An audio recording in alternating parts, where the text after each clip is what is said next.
ನಾವುಗಳು ಅಮ್ಮ ತಾಟಾಕಿ ಈ ವನವನ್ನು ಪ್ರವೇಶ ಮಾಡಿದ ಕ್ಷಣವೇ ಕಲುಷ ಕಾಂತಾರದ ಮೊದಲು ತಾಟಕವನ ಅನ್ನುವಂತ ಹೆಸರುವಾಸಿ ಆಯಿತು. ಆದ್ರೆ ನಾವಿರುವ ಮಕ್ಕಳಾಗಿದ್ದೇವೆ. ಸುಬಾಹು ಮತ್ತು ಮಾರೀಚರು ಯಾವತ್ತಿದ್ರೂ ಕೂಡ ಮಕ್ಕಳಾದಂತ ನಮ್ಮನ್ನು ಮಕ್ಕಳಿಂದ ಸಾಕಿಸಲಿದ್ದಲ್ಲದೆ ಪ್ರತಿನಿತ್ಯ ಆಹಾರವನ್ನು ಹುಡುಕಿ ತಂದು ಕೊಡ್ತಾ ಇದ್ದವಳು ನಮ್ಮ ಅಮ್ಮ. ಹೋದಂತ ಆಕೆ ಯಾಕೆ ಬಂದದ್ದಿಲ್ಲ? ಓಹೋ, ಈ ಚಾರವೇ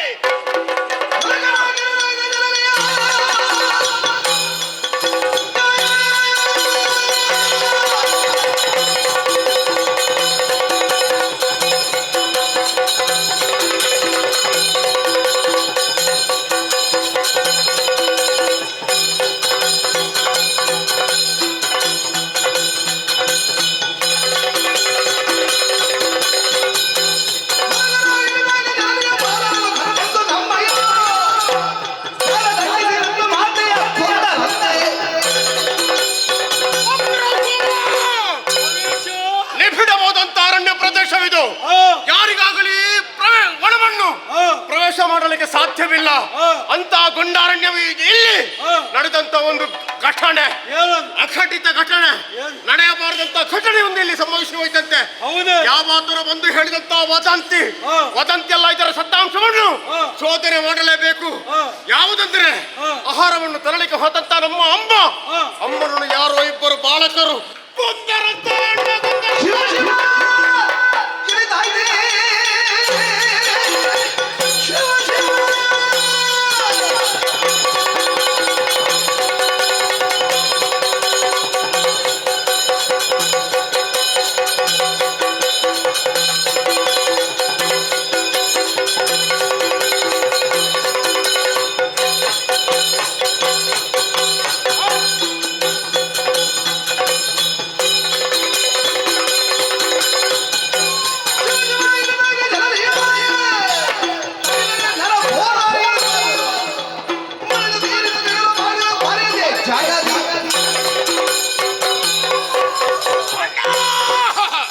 ಶಿವ ಶಿವ ಶಿವ ಒಂದ ಬೇಗ ನಾವು ಇಲ್ಲಿಗೆ ಬಂದ ಮೇಲೆ ಯಾವುದೇ ಋಷಿಮುನಿಗಳು ಯೋಗ ಯಜ್ಞವನ್ನು ಮಾಡುವುದಿಲ್ಲ. ನಮ್ಮ ವಿಚಾರವನ್ನು ಕೇಳಿದ ಕ್ಷಣವೇ ಕಾಡನ್ನು ಬಿಟ್ಟು ಓಡಿ ಹೋದವರಿದ್ದಾರೆ. ಆದರೆ ಇನ್ನು ಯಾವ ಇಬ್ಬರು ಬಾಲಕರು ಬಂದು ನಮ್ಮ ಅಮ್ಮನನ್ನು ಕೊಂದಿದ್ದಾರೆಂದಾದ್ರೆ ಅವರನ್ನು ಉಳಿಯಬರಬಾರದು. ಈಗಿಲ್ಲೀಗಲೇ ಅವರ ತಲೆ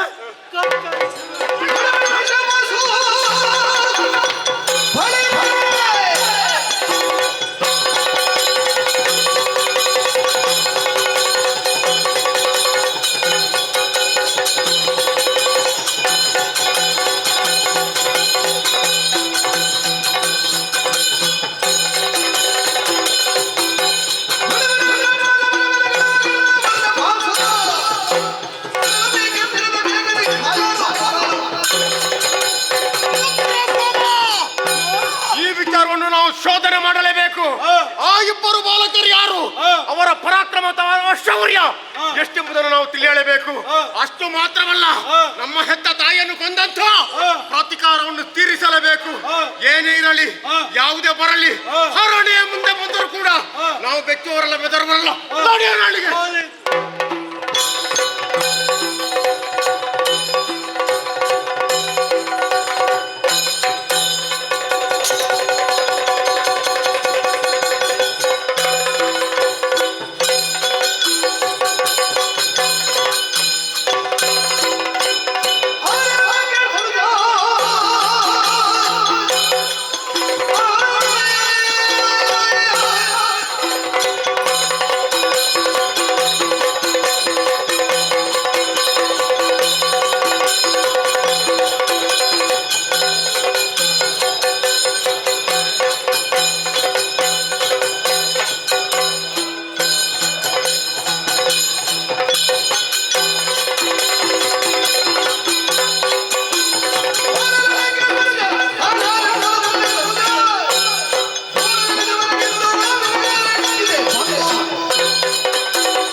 ಯಾವತ್ತರ ಪರಕೀಯರು ಇಲ್ಲಿ ಪ್ರವೇಶ ಮಾಡಿದ್ದೇ ಇಲ್ಲ.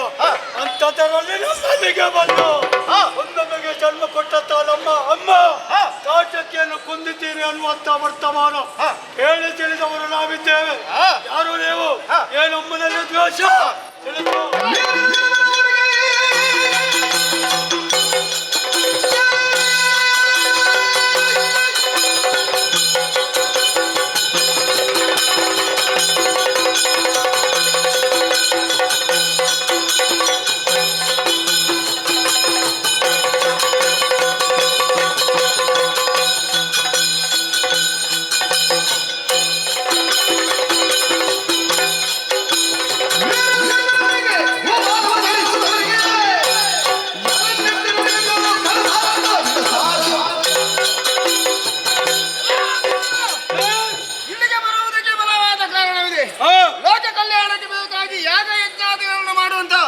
ಸಾಧು ಸಂತರಿಗೆ ಅನ್ಯಾಯವನ್ನು ಮಾಡುತ್ತಾ ಇದ್ದೀರಾ ಎನ್ನುವಂತಹ ವಿಚಾರವನ್ನು ಹೇಳಿ ಕೇಳಿ ತಿಳಿದುಕೊಂಡವರು ನಾವು.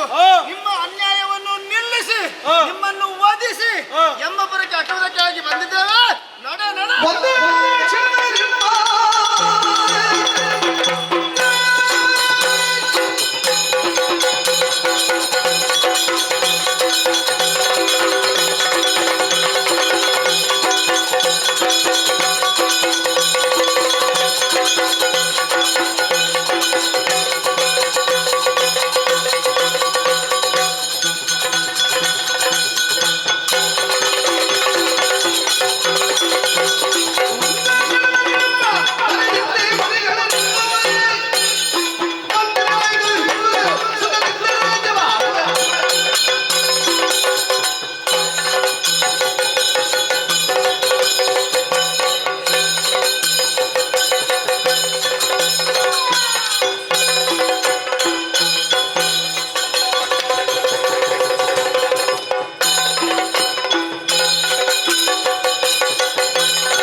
ಕೊಂಡಾರಣ್ಯ ಸಾಮಾನ್ಯ ಅರಣ್ಯವಲ್ಲ.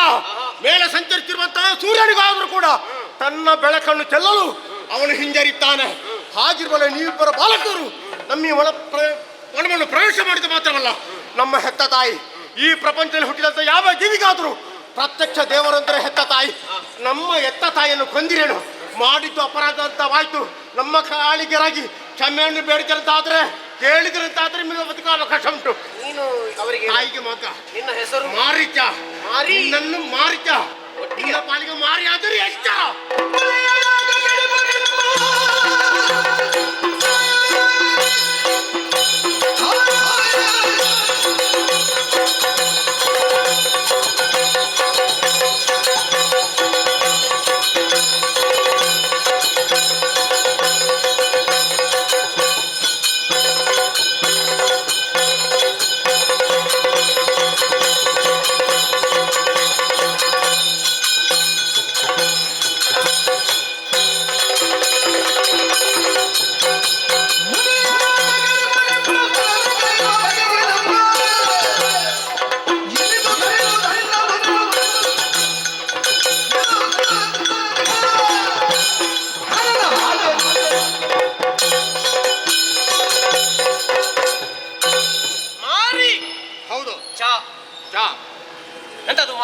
ಚಾ ಮಾರಿಚಲ್ಲ ಮಾರಿಚ ಅದಾದ್ರೆ ಬೇರೆ ಅದು ಶಬ್ದ ಬದಲಾವಣೆ ಆದ್ರೆ ಅದು ಅನರ್ಥ ಅಂತ ವಿಷಯ ಬೇರೆ ಬೇರೆ. ಹೌದು. ಮಾರೀಚ ಏನು ತಾಯಿಯನ್ನು ಕಳೆದುಕೊಂಡು ಈಗ ಅವರನ್ನು ಎದುರಿಸುವುದಕ್ಕಾಗಿ ಬಂದೆ ಅಲ್ವಾ? ಅವನು ತಾಯಿಯನ್ನು ಕೊಂದವರು ಯಾರು ಅಂತ ಗೊತ್ತಾದ ಮೇಲೆ ಸುಮ್ಮನೆ ಬಿಡ್ತೇವೆ ನಾವು? ಹೌದು. ಆಹಾ, ತಾಯಿಯನ್ನು ಕೊಲ್ಲುವಾಗ ನೀನೆಲ್ಲಿದ್ದೆ? ನಾವು ನಮ್ಮ ವಾಸಸ್ಥಾನದಲ್ಲಿ ಇದ್ದವರು. ಯಾಕಂದ್ರೆ ಹೇ. ತಾಯಿ ಹೇಳಿದ ಮಾತ್ರಕ್ಕೆ ನಾವು ಅವರ ಮಾತನ್ನು ಕೇಳದೆ ಹೋಗುದಿಲ್ಲ, ಹೌದೌದು. ಪಾಲಿಸ್ತಾ ಇದ್ದೇವೆ. ಹಾಗಾದ್ರೆ ನಿನ್ನ ದೋಷವನ್ನು ಇನ್ನೊಬ್ಬನ ಮೇಲೆ ಯಾಕೆ ಆರೋಪಿಸುವುದು? ದೋಷವ? ಮತ್ತೆ ಇಲ್ಲದಿದ್ರೆ ಏನು? ಏನು, ಯಾವ ದೋಷ ಅದು? ತಾಯಿಯನ್ನು ಕಾಪಾಡಬೇಕಾದಂತ ಒಂದು ಹೊಣೆಗಾರಿಕೆ ನಿನಗಿಲ್ಲ. ನೀನಿರುತ್ತ ಇಬ್ರು ಮಕ್ಕಳಲ್ವಾ ನೀವು? ಕಾಪಾಡಬಹುದಿತ್ತು. ಹಾ. ಕೊಲ್ಲುವ ಸ್ಥಳದಲ್ಲಿ ನಾವು ಇರಲಿಲ್ವಲ್ಲ. ಅದು ಯಾರ್ದು ತಪ್ಪು? ತಪ್ಪು ನಮ್ಮದೇ. ಹಾ, ನಮ್ಮದಂತಲ್ಲ. ಹಾ. ಇಷ್ಟರವರೆಗೆ ಹಾಗೆ ಆಗ್ಲಿಲ್ಲ. ಆಗ್ಲಿಲ್ಲ. ಅದೇ ನಿಮಗೆ ತಲೆಗಡರಿದ ಅಹಂಕಾರ. ಏನದು? ನಾವು ನಡೆದದ್ದೇ ಹಾದಿ, ಹೌದೌದು, ನಾವು ಮಾಡಿದ್ದೇ ಕ್ರಮ, ಇದು ನಮ್ಮ ಪ್ರದೇಶ, ನಮ್ಮನ್ನು ಎದುರಿಸುವವರು ಯಾರು ಇಲ್ಲ. ಇಲ್ಲ. ಹೀಗೆ ನಿರ್ಣಯ ಮಾಡಿಕೊಂಡು ಲೋಕಕ್ಕೆ ಪೂರಕವಾಗಿ ಒದಗಬೇಕಾದಂತ ಯಜ್ಞಕ್ಕೆ ಮಾರಕವಾಗಿ ನೀವು ಕಾಣಿಸಿಕೊಂಡ. ಅಲ್ಲ, ಯಜ್ಞ ವೇದಿಕೆ ನಮಗೆ ಸಲ್ಲುವುದಲ್ಲ. ನಿಮಗಲ್ಲ. ನಿಮಗೆ ಸಲ್ಲದೇ ಇದ್ರೆ ನೀವೇನು ಮಾಡಿ? ಶತ್ರುಗಳಿಗೆಲ್ಲ ಅಲ್ಲ, ಆಗ್ಲಿ. ಈಗ ನಿನಗೆ ಯಜ್ಞ ಮಾಡಿ ನಿನಗೆ ಹವಿಸು ಕೊಟ್ಟರು ಅಂತ ತಿಳ್ಕೊಳ್ಳೋ, ಏನ್ ಮಾಡ್ತೀನಿ? ಸುಮ್ಮನೆ ಇರ್ತೇನೆ, ನನಗೆಲ್ಲ ಸಿಗುದು. ಹೌದು, ಏನು ಮಾಡ್ತೀನಿ? ಹವಿಸು ತಿಂದ ಏನು ಮಾಡುದು? ಹವಿಸು ತಿಂದು ನಾವು ಮಾಡಬೇಕಾದ ಯಾವ ಉದ್ದೇಶ ಉಂಟು ಅದನ್ನೇ ಮಾಡ್ತೇವೆ. ನಿನಗೆ ಹವಿಸು ತಿನ್ನುವುದಕ್ಕಾಗುತ್ತದಾ? ಆಗುದಿಲ್ವಾ? ಹೇಗೆ ಆಗುತ್ತದೆ? ಆಗುದಿಲ್ವಾ? ಹವಿಸ್ ಅಂದ್ರೆ ಎಂತದದು? ಕಣ್ಣಿಗೆ ಕಾಣುವುದು, ಕಣ್ಣಿಗೆ ಕಾಣುವುದಿಲ್ವಾ? ಅದನ್ನು ಆಕ್ರಮಿಸುವುದಲ್ವೇ? ಅಲ್ಲ, ನಮಗೆ ವಿಷಯ ಅದಲ್ಲ. ಮತ್ತೆ ನಮ್ಮ ವೈರಿಗಳಿಗೆ ಅದನ್ನು ಸಮರ್ಪಿಸುತ್ತಾರಲ್ಲ ಎಂಬ ಒಂದು ರೀತಿಯ ವೈರ ಭಾವನೆ. ಆ ಇದು ಋಷಿಮುನಿಗಳ ಸರಿ, ನಮಗೆ ಪೂಜೆ ಮಾಡ್ಲಿ. ಈಗ ದೇವತೆಗಳಿಗೆ ಕೊಟ್ಟದ್ದು ನಿಮ್ಮ ವೈರಿಗಳು. ಹೌದು. ಈಗ ದೇವತೆಗಳಿಗೆ ಹವಿಸನ್ನು ಕೊಟ್ಟ ಕಾರಣದಿಂದ ಇಳೆಗೆ ಸಕಾಲದಲ್ಲಿ ಮಳೆ ಬರ್ತದೆ, ಕುಡಿಯುವುದಕ್ಕೆ ನೀರು ಸಿಗ್ತದೆ, ವನ ಸಮೃದ್ಧಿಯಾಗಿ ಬೆಳೆಯುತ್ತದೆ, ಗಾಳಿ ಬೀಸುತ್ತದೆ, ಮರದಲ್ಲಿ ಹೂವಾಗಿ ಹಣ್ಣು ಬಿಡುತ್ತದೆ. ಬಿಡಲೇಬೇಕಲ್ವಾ? ಕೆಲವರಿಗೆ ಕಂದ ಮೂಲ ಆಹಾರ ಆಗುತ್ತದೆ, ಕೆಲವರಿಗೆ ಹಣ್ಣು ಹಂಪಲು ಆಹಾರ ಆಗುತ್ತದೆ. ಈಗ ಮಳೆ ಬಾರದೇ ಇದ್ರೆ ಹೌದು, ನೀವು ಯಾವಾಗಲೂ ರಕ್ತವೇ ಕುಡಿಯುವುದು, ನೀರು ಕುಡಿಯುವುದಿಲ್ಲ. ಅಲ್ಲ, ಮತ್ತೆ ಎಂತದ್ದು ಮಾಡುದು? ನಮಗೆ ಬಾಯಿಗೆ ಯಾವ್ದು ಕೈಗೆ ಸಿಕ್ಕಿತದ ಅದನ್ನು ತಿನ್ನುವುದು. ಅಲ್ಲ, ಹಿಡಿದುಕೊಳ್ಳುವುದು, ಮತ್ತೆ ಯಾವುದು ಜೀರ್ಣ ಆಗುತ್ತೆ ಅದನ್ನು ತಿನ್ನುವುದು. ಹೌದಾ? ಹೌದು. ನೀವು ಉಸಿರಾಡುವುದೇನು? ಅದು ಇದು ಮೂಗಿನ ಮೊಳಕೆ. ಹೌದು, ಮೂಗಿನ ಮೊಳಕೆ ಯಾವುದನ್ನು? ಗಾಳಿಯನ್ನು. ಗಾಳಿ. ಹೌದಾ? ಅದು ನಮ್ಮ ಸೇವಕನಾಗಬೇಕು. ಹೇಗೆ ಸೇವಕನ? ಈಗ ಅದೇ ವಾಯುವಿಗೆ ಅರ್ಘ್ಯವನ್ನು ಅರ್ಪಿಸುವುದು, ಹೌದು, ಅಥವಾ ಹವಿಸ್ಸನ್ನು ಕೊಡುವುದು. ಅವ ನಿಮಗೆ ಎಲ್ಲಿಯಾದ್ರೂ ದ್ರೋಹ ಮಾಡಿದ್ದಾನ? ದ್ರೋಹ ರಕ್ಕಸರು ನಮ್ಮ ವಿರೋಧಿಗಳು, ಅವರಿರುವ ಕಡೆ ಗಾಳಿ ಬೀಸಬಾರ್ದು. ವರುಣ ಯಾವತ್ತಾದ್ರೂ ನಿಮಗೆ ಅನ್ಯಾಯ ಮಾಡಿದ್ದಾನ? ಅದೇ ನಾವು ಹೇಳುದಲ್ಲ. ರಕ್ಕಸರು ಇರುವ ಕಡೆ ಮಳೆ ಬರಬಾರ್ದು ಅಂತ ಮಾಡಿದ್ದಾನೆ ಯಾವತ್ತಾದ್ರೂ? ಮಾಡ್ಲಿಲ್ಲ. ಅವರ ಕರ್ತವ್ಯ, ಅವರಿಗೊಂದು ಆಜ್ಞೆ ಉಂಟದ್ದಲ್ಲ. ಏನು? ಮೂರು ಮೂರ್ತಿಗಳದ್ದು ಕೇಳಿ ತಿಳಿದದ್ದು ನಾವು ನೋಡಿ ಅಲ್ಲಿ ಕೇಳಿ ಅವರಿಂದ ಪಡೆದದ್ದಲ್ಲ, ಕೇಳಿ ತಿಳಿದದ್ದ ವಿಚಾರ. ಹೇಗೆ? ಮೂರು ಮೂರ್ತಿಗಳ ಆಜ್ಞೆ ಉಂಟು, ಈ ನಿಯಮವನ್ನು ನೀವು ಪಾಲಿಸಲೇಬೇಕು ಅಂತ. ಯಾರಿಗೆಲ್ಲ? ದೇವತೆಗಳಿಗೆ. ಹಾಗಾದ್ರೆ ಆಲೋಚನೆ ಮಾಡು. ದೇವತೆಗಳಿಗೆ ಆಸನಬದ್ಧರಾಗಿ ಮೂರು ಲೋಕವನ್ನು ಕಾಪಾಡುವ ಹೊಣೆ ದೇವತೆಗಳಿಗುಂಟು. ಹಾಗಾದ್ರೆ ಅವರು ಯಾವ ಕಾಲಕ್ಕೂ ಅನ್ಯಾಯ ಮಾಡಲಿಲ್ಲ. ಹಾಗಾದ್ರೆ ದೇವತೆಗಳು ನಿಮ್ಮ ವಿರೋಧಿಗಳಲ್ಲ, ನೆನಪಿಟ್ಟುಕೋ. ನೀವು ಅವರನ್ನು ವಿರೋಧಿ ಸ್ಥಾನದಲ್ಲಿ ಇಟ್ಟುವುದರಿಂದ ನೀವು ದೇವತೆಗಳಿಗೆ ವಿರೋಧಿಗಳಾದದ್ದು. ದೇವತೆಗಳು ನಿಮ್ಮ ವಿರೋಧಿಗಳಲ್ಲ. ಹಾಗಾಗಿ ಹೇಳುತ್ತೇನೆ, ದೇವ ವಿರೋಧವಾದಂತ ಕೃತ್ಯವನ್ನು ಮಾಡಿದ್ದು ತಪ್ಪಾಯಿತು ಅಂತ ಒಪ್ಪಿಕೋ.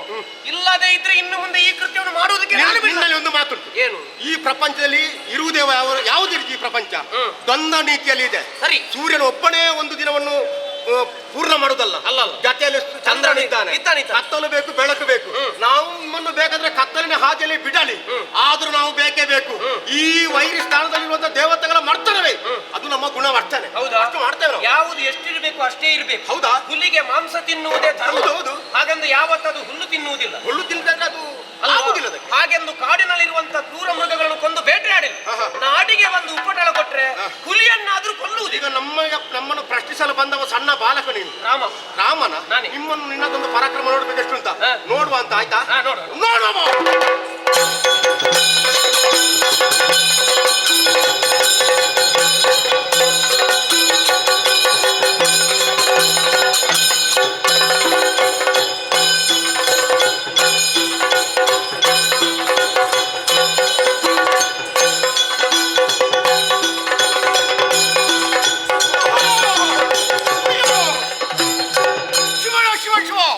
ಈ ರೀತಿಯಾಗಿ ಯುದ್ಧವನ್ನು ಮಾಡ್ತಾ ಹೋದದ್ದಾದರೆ ಖಂಡಿತವಾಗಿ ವಿಜಯ ನಮ್ಮ ಪಾಲಿಗೆ ಲಭಿಸಲಿಕ್ಕೆ ಸಾಧ್ಯವಿಲ್ಲ. ಇವರು ಬಲಿಷ್ಠರೇ ಸರಿ, ಯಾವುದೋ ರಾಜ್ಯ ಮನತನದಲ್ಲಿ ಹುಟ್ಟಿದವರಂತೆ ಕಾಣುತ್ತಾ ಇದೆ. ಇವರ ಸಂಹಾರವನ್ನು ಮಾಡಬೇಕು ಅಂತಾದ್ರೆ ಈ ವೇಷದಿಂದ ಅಲ್ಲ, ನನ್ನ ನೈಜ ವೇಷವನ್ನು ಮರೆಮಾಚಲೇಬೇಕು. ನಾವೇನು ಸಾಮಾನ್ಯರೇ? ಅಣಿಮ ಮಹಿಮ ಗರಿಮ ಲಘಿಮ ಪ್ರಾಪ್ತಿ ಪ್ರಾಕಮ್ಯ ಈಶಿತ್ವ ವಶಿತ್ವ ಅಷ್ಟ ಸಿದ್ಧಿಗಳನ್ನ ಬಲವರಾದ ಕಾರಣ ಈ ವೇಷವಲ್ಲ, ಋಷಿ ವೇಷವನ್ನು ಧರಿಸಿ ಇವರ ಮುಂದೆ ಪ್ರತ್ಯಕ್ಷರಾಗ್ತಾರೆ.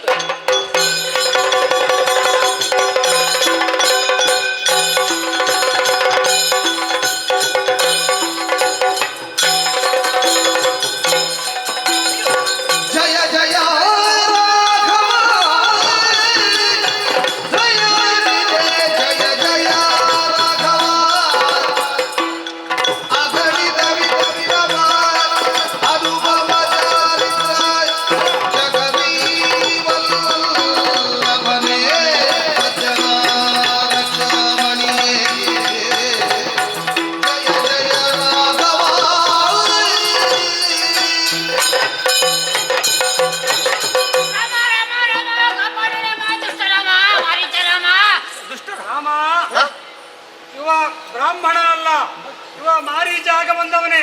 ಇವನನ್ನು ಕೊಂದು ಬಿಡು, ಕೊಂದು ಬಿಡು. ಇವ ಬ್ರಾಹ್ಮಣ ಅಲ್ವಾ ಗುರುದೇವ? ನೋಡು ನೋಡು ನೋಡು, ಯಜ್ಞೋಪೇತ ತೋರಿಸ್ತಾನೆ.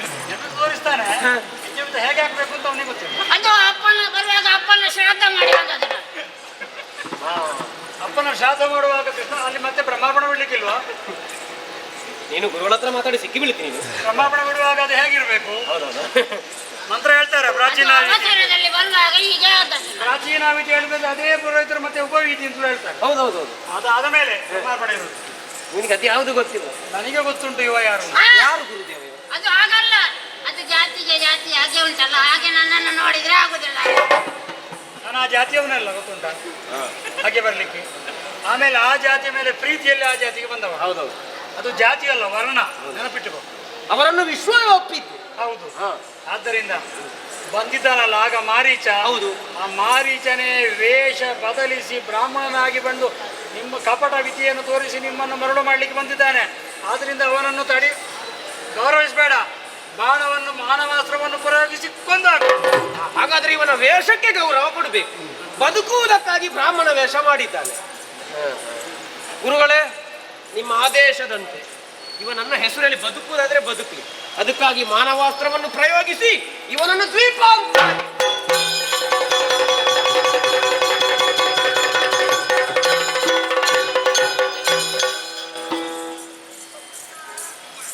ಬಿಸುಡಲ್ಪಟ್ಟಂತಹ ಮಾರೀಚ ಬಿದ್ದದ್ದು ಸುಮಾರು 100 ಯೋಜನ. ದೇಶಕ್ಕೆ ಗೌರವ ಕೊಟ್ಟಿದ್ದಿ, ಕೊಟ್ಟ ಗೌರವಕ್ಕೆ ಬೆಲೆ ತೆರಬೇಕಾದೀತು. ಆದ್ರಿಂದ ಇರ್ಲಿ, ಧರ್ಮ ಬುದ್ಧಿಯಿಂದ ಮಾಡಿದ್ದು ಧರ್ಮವೇ ರಕ್ಷಿಸ್ತದೆ. ಆದ್ರಿಂದ ಈ ಬಗ್ಗೆ ಯೋಚನೆ ಬೇಡ. ಮುಂದಿನ ವಿಚಾರದಲ್ಲಿ ಯೋಚಿಸಕ್ಕಾಗಿ ಸಾಗೋಣ. ಆದಿ.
ಕರ್ಮಣೆ.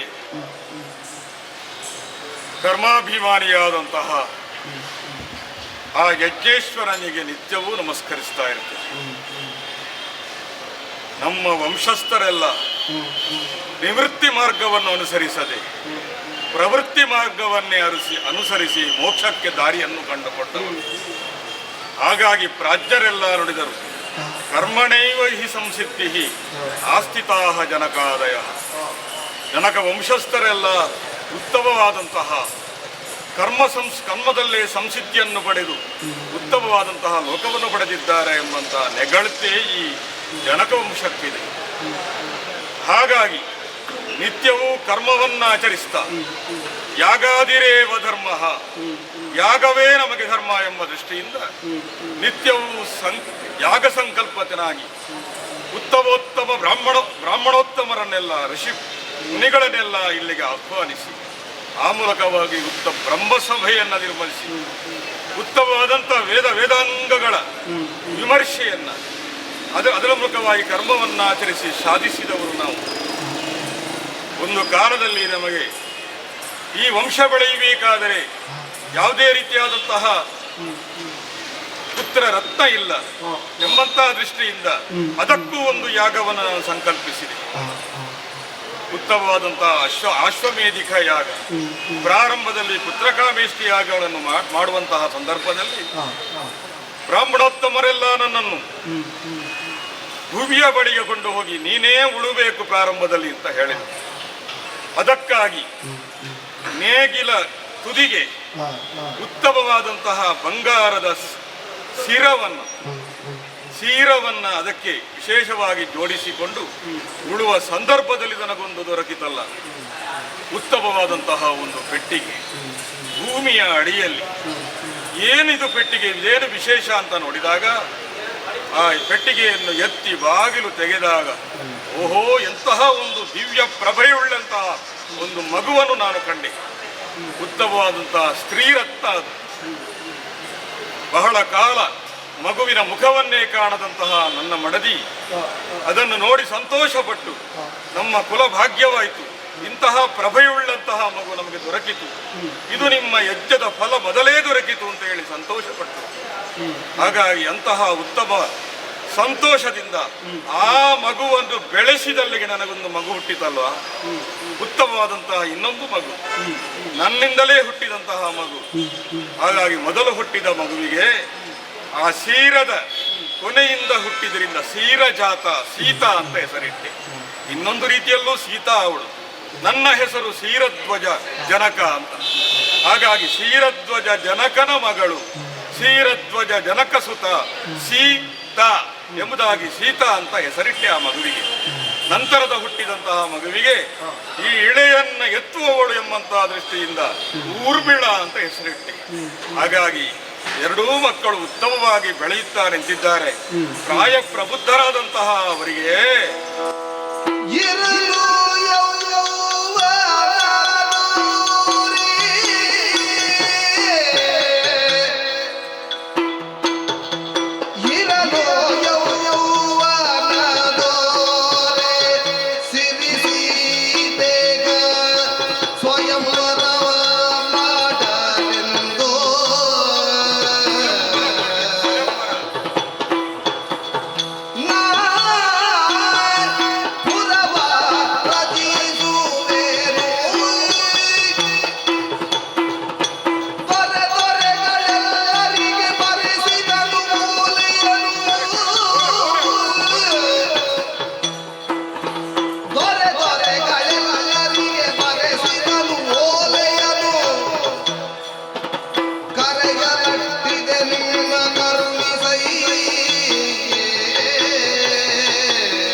ಮಗಳಾದಂತಹ ಸೀತೆಗೆ ಉತ್ತಮ ವರನನ್ನು ಆರಿಸಬೇಕೆಂಬಂತಹ ಸಂಕಲ್ಪ ಹೊತ್ತಾಗ ನನಗೆ ಕಂಡದ್ದು ಏನು, ಕೇವಲ ಒಂದು ವರನನ್ನು ಆರಿಸಿ ಮದುವೆ ಮಾಡುವುದಲ್ಲ, ಅಯೋನಿಜೆಯಾದಂತಹ ಅವಳು ಸಾಕ್ಷಾತ್ ಲಕ್ಷ್ಮೀದೇವಿಯಂತೆ ಇದ್ದಾಳೆ.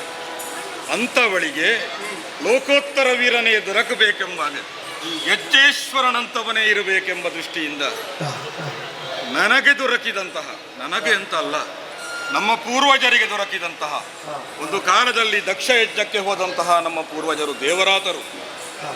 ಆ ದಕ್ಷ ಯಜ್ಞ ಕಾಲದಲ್ಲಿ ದೇವತೆಗಳನ್ನು ಸದಬಡಿತೇನೆ ಎಂಬುದಾಗಿ ಆ ಶಿವನು ಧನುಸ್ಸನ್ನು ಎತ್ತಿದಾಗ ಎಲ್ಲರೂ ಶಾಂತಗೊಳಿಸಿದರು.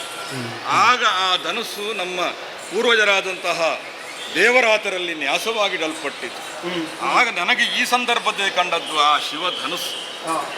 ಆ ಶಿವಧನಸ್ಸನ್ನು ಹೆದೇರಿಸುವವನಿಗೆ ನನ್ನ ಮಗಳನ್ನು ಕೊಡಬೇಕು, ಅಯೋನಿಜೆಯಾದಂತಹ ಮಗಳನ್ನು ಲೋಕೋತ್ತರ ವೀರನಿಗೆ ಕೊಡಬೇಕೆಂಬಂತಹ ಸಂಕಲ್ಪದಿಂದ ಅದಕ್ಕೂ ಒಂದು ಯಾಗವನ್ನು ನಾನು ಸಂಕಲ್ಪಿಸಿದೆ.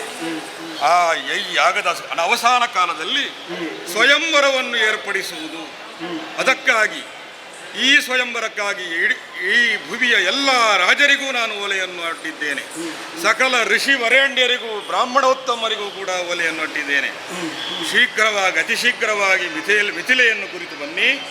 ಈ ಮಿಥಿಲೆಯಲ್ಲಿ ವಿಶೇಷವಾದಂತಹ ಸ್ವಯಂವರಕ್ಕೆ ಏರ್ಪಾಡಾಗಿದೆ. ನಿಮಗೆ ಬೇಕಾದಂತಹ ವ್ಯವಸ್ಥೆಯನ್ನು ನಾವು ಮಾಡ್ತೇವೆ. ಎಲ್ಲರೂ ಶಿವಧನಸ್ಸನ್ನು ಎತ್ತಿ ಹಿಡಿಯುವರಲ್ಲಿ ಸಫಲರಾಗಬೇಕು.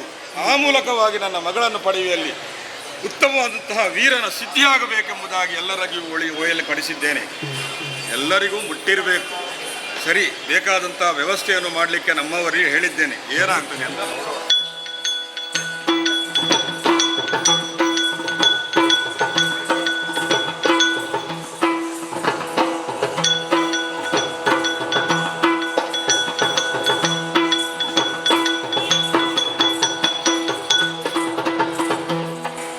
ರಾಮಚಂದ್ರ, ಗುರುದೇವ.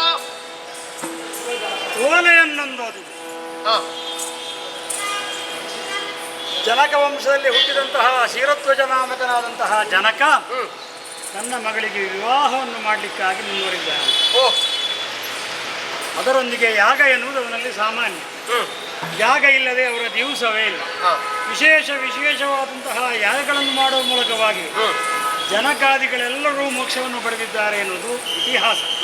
ಇವನು ಅದೇ ದಾರಿಯಲ್ಲಿ ಸಾಗುವ. ಹಾಗಾಗಿ ಯಾಗಗಳನ್ನು ನೋಡಿದಾಗ ಆಗ್ತದೆ.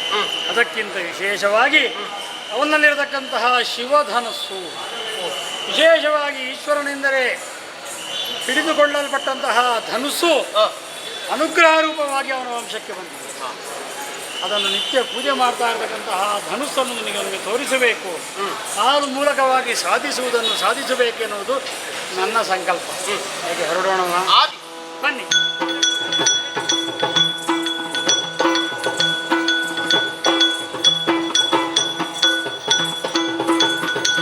ರಾಮಚಂದ್ರ,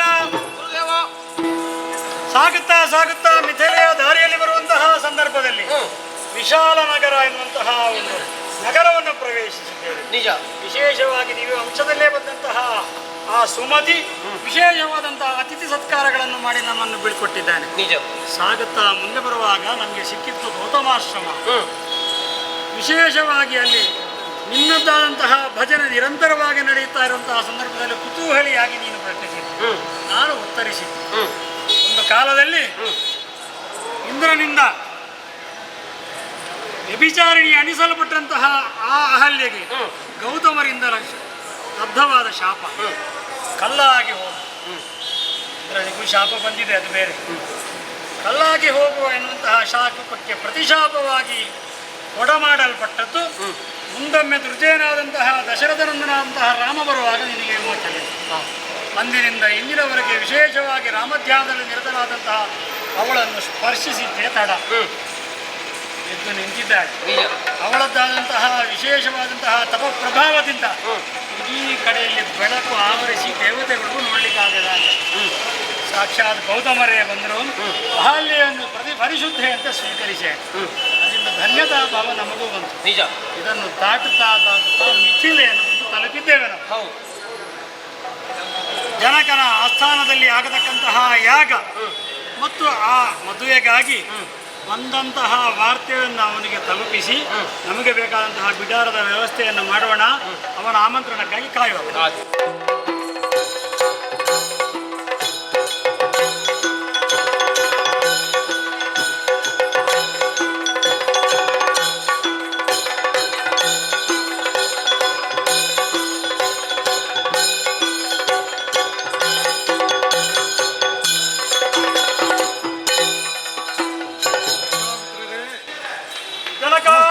ನಮಸ್ಕರಿಸಿದ್ದೇವೆ. ಬಹಳ ಉತ್ತಮವಾಯಿತು. ಈ ಮಿಥಿಲೆಯ ಮಂಡು ಪವಿತ್ರವಾಯಿತು. ಒಂದು ಕಾಲದಲ್ಲಿ ಕೇವಲ ದೇವತೆಗಳಿಗೆ ಮಾತ್ರ ಸೂರ್ಯ ಒದಗುತ್ತಾ ಇದ್ದದ್ದು. ಹಾಗೆ ದೇವಮಿತ್ರನಾದಂತಹ ಅವರನ್ನ ವಿಶ್ವಕ್ಕೆ ಮಿತ್ರರಾಗಿಸಿದವರು ತಾವು. ಅಂತಹ ಉತ್ತಮವಾದಂತಹ ನಿಮ್ಮ ಪಾದ ಇದಕ್ಕೆ ಈ ಮಂಡಿಗೆ ಈ ಪಾವನವಾಯಿತು. ತಾವು ಜನಕ ಉನ್ನತವಾದಂತಹ ಯಾಗದಲ್ಲಿ ಪಾಲ್ಗೊಳ್ಳುವುದರ ಜೊತೆಗಾಗಿ ಬಂದಿದ್ದಾರಲ್ಲ ಇವರು ದಶರಥ ನಂದನವಾದಂತಹ ರಾಮ ಲಕ್ಷ್ಮಣರನ್ನು ಮಾಡುವ ಇನವಂಶಜಾತರು ವಿಶೇಷವಾಗಿ ಕಲಶಗಾಂಧಾರದಲ್ಲಿ ಇರತಕ್ಕಂತಹ ತಾಟಕಿಯನ್ನು ಮಾರೀಚ ಸುಬಾಹುವಾದಗಳನ್ನು ವಧಿಸಿ ಮಖ ಸಂರಕ್ಷಣೆಯನ್ನು ಮಾಡುವ ಮೂಲಕವಾಗಿ ವೀರಾದಿವೀರರಂತೆ ಹೆಗ್ಗಳಿಕೆಯನ್ನು ಪಡೆದುಕೊಂಡು ವರ್ತಮಾನ ಕಾಲದಲ್ಲಿ ಇವರಿಗೆ ದಾಟತಕ್ಕಂತಹ ವೀರರಂತೆ ಇಲ್ಲ ಅಂತ ತಿಳ್ಕೊ. ಹಾಗಾದ್ರೆ ವಿಶ್ವಾಮಿತ್ರರ ಶಿಷ್ಯರು ದಶರಥ ಕುವರರು ಇನವಂಶಜಾತರು ಈ ನೆಲಕ್ಕೆ ಬಂದಿದ್ದಾರೆಂತಾದ್ರೆ ಸಾರ್ಥಕವಾಯಿತು. ಧರ್ಮವನ್ನು ಸಂರಕ್ಷಣೆ ಮಾಡತಕ್ಕಂತಹ ಸಂದರ್ಭದಲ್ಲಿ ಆಯುಧವನ್ನು ಕೈಯಲ್ಲಿ ಹಿಡ್ಕೊಂಡಂತಹ ಈಶ್ವರನ ಆ ಧನುಸ್ಸು ನಿನ್ನಲ್ಲಿ ನಿಕ್ಷೇಪವಾಗಿದೆ ಎನ್ನುವುದನ್ನು ತಿಳ್ಕೊಂಡವರು ನಾವು. ಓಹೋ, ಆ ಮಕ್ಕಳಿಗೆ ಅದನ್ನು ತೋರಿಸಬೇಕು ಅಂತ ಕರ್ಕೊಂಡು ಬಂದವನ. ತೋರಿಸಬೇಕು ಅಂತ ತಕೊಂಡು ಅದಕ್ಕೆ ಬೇಕಾದ ಸಿದ್ಧತೆ ಎಲ್ಲ ಆಗಿದೆ. ನಮ್ಮ ಒಮ್ಮೆ ಒಳಗೆ ಹೋಗೋಣ, ನಿಮಗೆಲ್ಲ ಬಿಡಾರದ ವ್ಯವಸ್ಥೆ ಆಗಿದೆ. ಒಮ್ಮೆ ಅಲ್ಲಿರೋಣ. ರಾಮಲಕ್ಷ್ಮಣರೇ,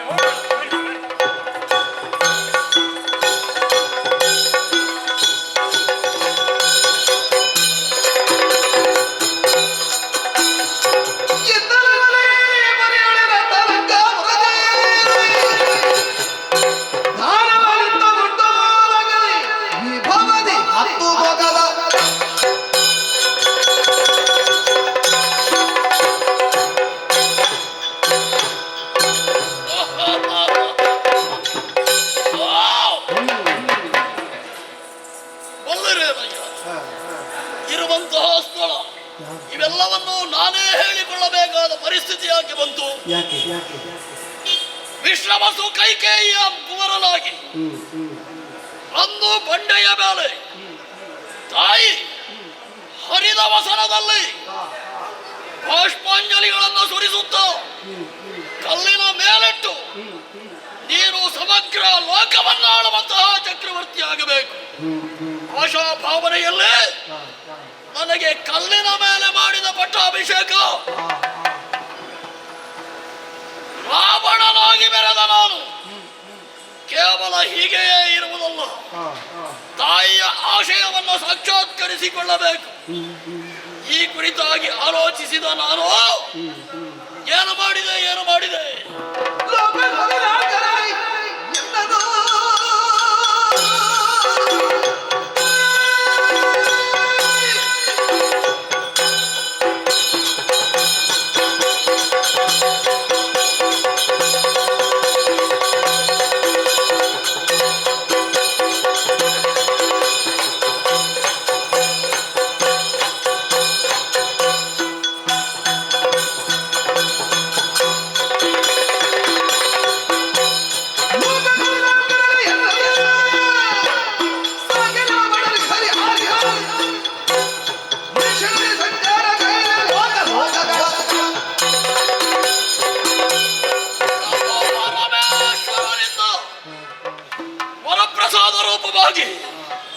ಚಂದ್ರಹಾಸವನ್ನು ಪಡೆದ ಮಂದಹಾಸದಿಂದಲೇ ಚಂದ್ರಹಾಸದ ಮೂಲಕವಾಗಿ ಪ್ರಪಂಚವನ್ನೆಲ್ಲ ಗೆಲ್ಲಬೇಕು.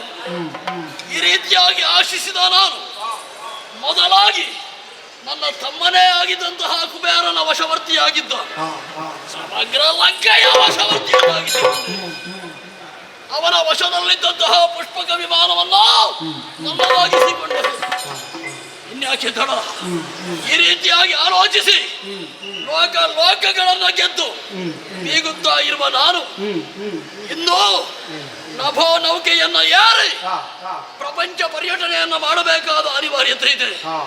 ಮನಸ್ಸಿಗೆ ಮುದಗೊಳಿಸಿಕೊಳ್ಳುವುದಕ್ಕಾಗಿ ನಭೋ ನೌಕೆಯನ್ನ ಏರಿ ಹೊರಡುತ್ತೇನೆ.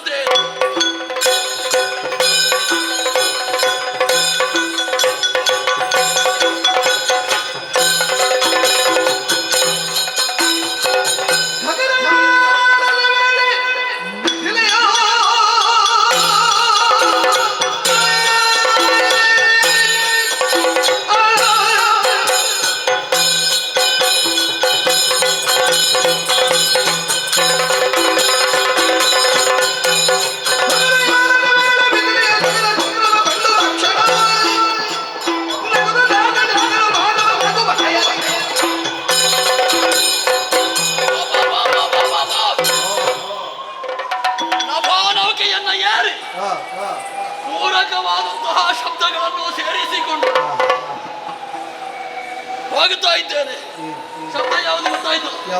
ನನ್ನ ನಭಾನೌಕೆಯ ಪ್ರತಿಧ್ವನಿ ಏರಿ ಹೋಗುವ ಸನ್ನಿವೇಶದಲ್ಲಿ ಇಳೆಯನ್ನು ನೋಡುವಾಗ ಸಂತೋಷವಾಗುತ್ತಾ ಇದೆ. ಪಕ್ಷಿ ನೋಟದಿಂದ ಈ ಇಳೆಯನ್ನು ನೋಡುವ ಭಾಗ್ಯ ನನಗೆ ಬಂತಲ್ಲ. ನೌಕೆಯನ್ನು ನೋಡುವ ಸಂದರ್ಭದಲ್ಲಿ ಏನಿದೆ ಎಲ್ಲಿಯೂ ಕಾಣದಂತಹ ವಿಶೇಷವಾದ ವಿಚಿತ್ರವಾದ ಸಂಘಟನೆ. ಎಲ್ಲರೂ ಭೂಪ್ರದೇಶದಲ್ಲಿ ವಿಚಲಿತರಾಗುತ್ತಾ ಇದ್ದಾರೆ. ಒಂದೇ ಕಡೆಗೆ ಕೇಂದ್ರಿತವಾಗಿ ತಮ್ಮ ಚಟುವಟಿಕೆಗಳನ್ನು ಕೇಂದ್ರೀಕರಿಸ್ತಾ ಇದ್ದಾರೆ. ಯಾವುದಿದು? ಇದು ಮಿಥಿಲಾ ಭೂಪ್ರದೇಶವೇ ಇರಬೇಕಲ್ವೇ? ಹಾಗಿದ್ರೆ ಈ ಚಟುವಟಿಕೆಗಳಿಗೆ ಕಾರಣವೇನು? ಕುತೂಹಲ ನಭಾಮಂಡಲದಲ್ಲಿ ನಿದ್ರೆ ಆಗುವುದಿಲ್ಲ. ಕೌತುಕಕ್ಕೆ ಕಾರಣವಾದಂತಹ ಚಟುವಟಿಕೆಯನ್ನು ವೀಕ್ಷಿಸುವುದಕ್ಕಾಗಿ ನಭೋ ನೌಕೆಯಿಂದ ಇಳಿದು ಗಗನ ಮಾರ್ಗದಿಂದ ಭೂಪ್ರದೇಶಕ್ಕೆ ಇಳಿದು ತೆರಳುತ್ತೇನೆ.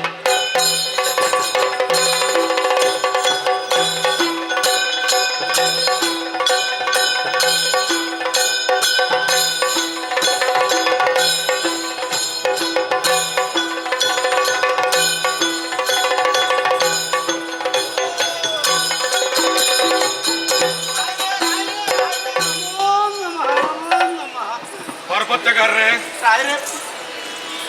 ಎಲ್ಲ ವ್ಯವಸ್ಥೆ ಆಗಿದೆ ಅಲ್ವಾ? ಎಲ್ಲ ವ್ಯವಸ್ಥೆ ಆಗಿದೆ. ಯಾಗದ ಪೂರ್ಣಾಹುತಿ ಆಗಿದೆ. ಹೌದು, ಈಗ ಸ್ವಯಂವರಕ್ಕೆ ಎಲ್ಲ ಏರ್ಪಾಡಾಗಬೇಕು. ಯಾರ್ಯಾರು ಬಂದಿದ್ದಾರೆ, ಬೇಕಾದ ವ್ಯವಸ್ಥೆ, ಆಸನದ ವ್ಯವಸ್ಥೆ ಆಗ್ಬೇಕು. ರಾಜಕುಮಾರರೆಲ್ಲ ಬಿಡದಿಯಲ್ಲಿದ್ದಾರೆ, ಸಭಾ ಪ್ರವೇಶಕ್ಕಾಗಿ ಕಾಯ್ತಾ ಇದ್ದಾರೆ. ನಿಮ್ಮ ಅಪ್ಪಣೆ ಬೇಕು ಅಂತ ಎಲ್ಲರೂ ನಮ್ಮನ್ನು ಬರ್ಲಿಕ್ಕೆ. ಬರ್ಲಿ.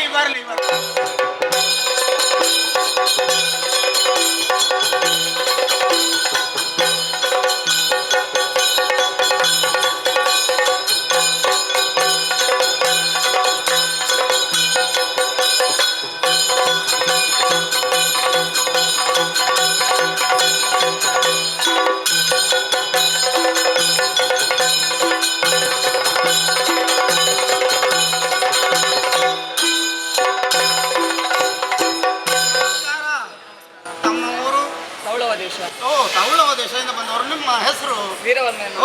ನಮಸ್ಕಾರ, ಬಹಳ ಸಂತೋಷ ಆಯ್ತು. ಪಾದ ಬೆಳೆಸಬೇಕು. ಇನ್ಯಾರು ಬರ್ತಾ ಇದ್ದಾರಲ್ಲ?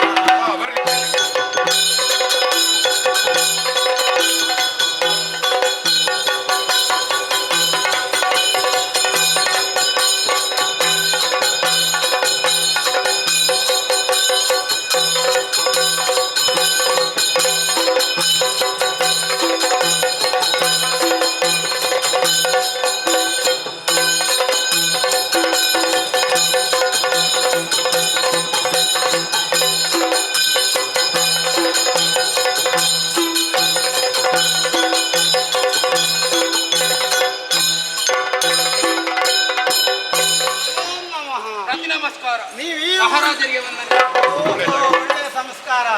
ನೀವು ಈ ಊರಿನವರಲ್ಲ, ಮರ ಊರಿನಿಂದ ಬಂದದ್ದು ಅಂತ ಗೊತ್ತಾಗಿದೆ ನನಗೆ. ಪರ ಊರಿನಿಂದ ಬಂದದ್ದು, ಬೇರೆ ಊರಿನಿಂದ ಬಂದವರು. ನೀವು ಯಾವ ಊರಿನಿಂದ ಬಂದವರು? ವಂಗ ದೇಶದ ಗೊಂಗ ಅಂದ್ರೆ ಯಾರದು? ಅದು ಇಲ್ಲಿಯವರಾಗಿರ್ಬೇಕು. ನಮ್ಮಲ್ಲಿ ಒಬ್ರು ಇದ್ದಾರೆ. ಇರಬಹುದು. ಅವರಲ್ಲ. ನನ್ನ ಹೆಸರು ಚಂದ್ರಸೇನ ಎನ್ನುವುದಾಗಿ. ಬಹಳ ಒಳ್ಳೆಯದು. ಎಲ್ಲ ನಿಮ್ಮ ಮನೆ ಅಂತ ತಿಳ್ಕೊಂಡು ವ್ಯವಹಾರ ಮಾಡಬೇಕು. ದೊಡ್ಡ ಕಾರ್ಯಕ್ರಮ ಆಗುವ ನಮಗೆ ಗಡಿಬಿಡಿ ಎಲ್ಲ ಆಗ್ತದೆ. ಕೆಲವೊಮ್ಮೆ ಸುಧಾರಿಸಿಕೊಳ್ಬೇಕು. ಹೀಗೆ ಬರಬೇಕು. ಇನ್ಯಾರೋ ಬರ್ತಾ ಇದ್ದಾರೆ.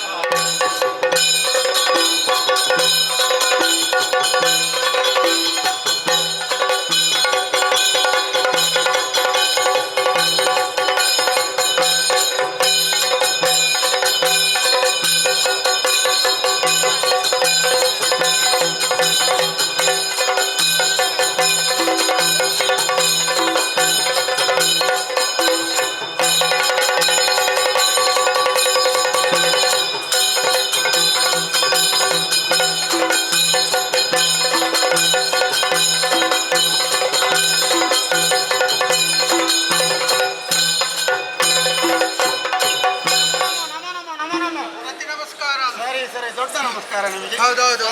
ನೀವು ಯಾವ ಊರಿನವರು? ಕಾಶ್ಮೀರ. ಓ, ಕಾಶ್ಮೀರದವರು. ಹೌದೌದು. ಉದಯಸೇನ. ಹಾ, ಸರಿ ಸರಿ. ಹೇಗೆ ಸೇಬು ಬೆಳೆ ಎಲ್ಲ ಹೇಗುಂಟು ಈಗ? ತೊಂದರೆ ಇಲ್ಲ. ತೊಂದ್ರೆ ಇಲ್ಲ ಅಲ್ಲ? ಒಳ್ಳೆ ಬೆಳೆ. ಒಳ್ಳೆ ಬೆಳೆ. ಹೌದೌದು. ನಿಮಗೆ ಕುಡಿಲಿಕ್ಕೆ ಇದಾದೀತ ಏನಾದ್ರು ಅದು ಕಡಿಮೆ ಆಳದ ಕೆರೆ ನೀರಾದೀತ, ಅತಿ ಆಳದ ಬಾವಿ ನೀರಾದೀತ? ತಂಪು ಬೇಕು. ತಂಪಿನದ್ದು ಬೇಕು. ಹೌದೌದು. ಹೌದು, ನಿಮಗೆ ಬಿಸಿ ಈಗ ಅಲ್ವಾ, ಸೆಕೆ, ಹಾಗಾಗಿ ಆ ತಂಪು ಬರ್ಬೇಕು. ಇನ್ನು ಯಾರೋ ಬರ್ತಾ ಇಲ್ಲ.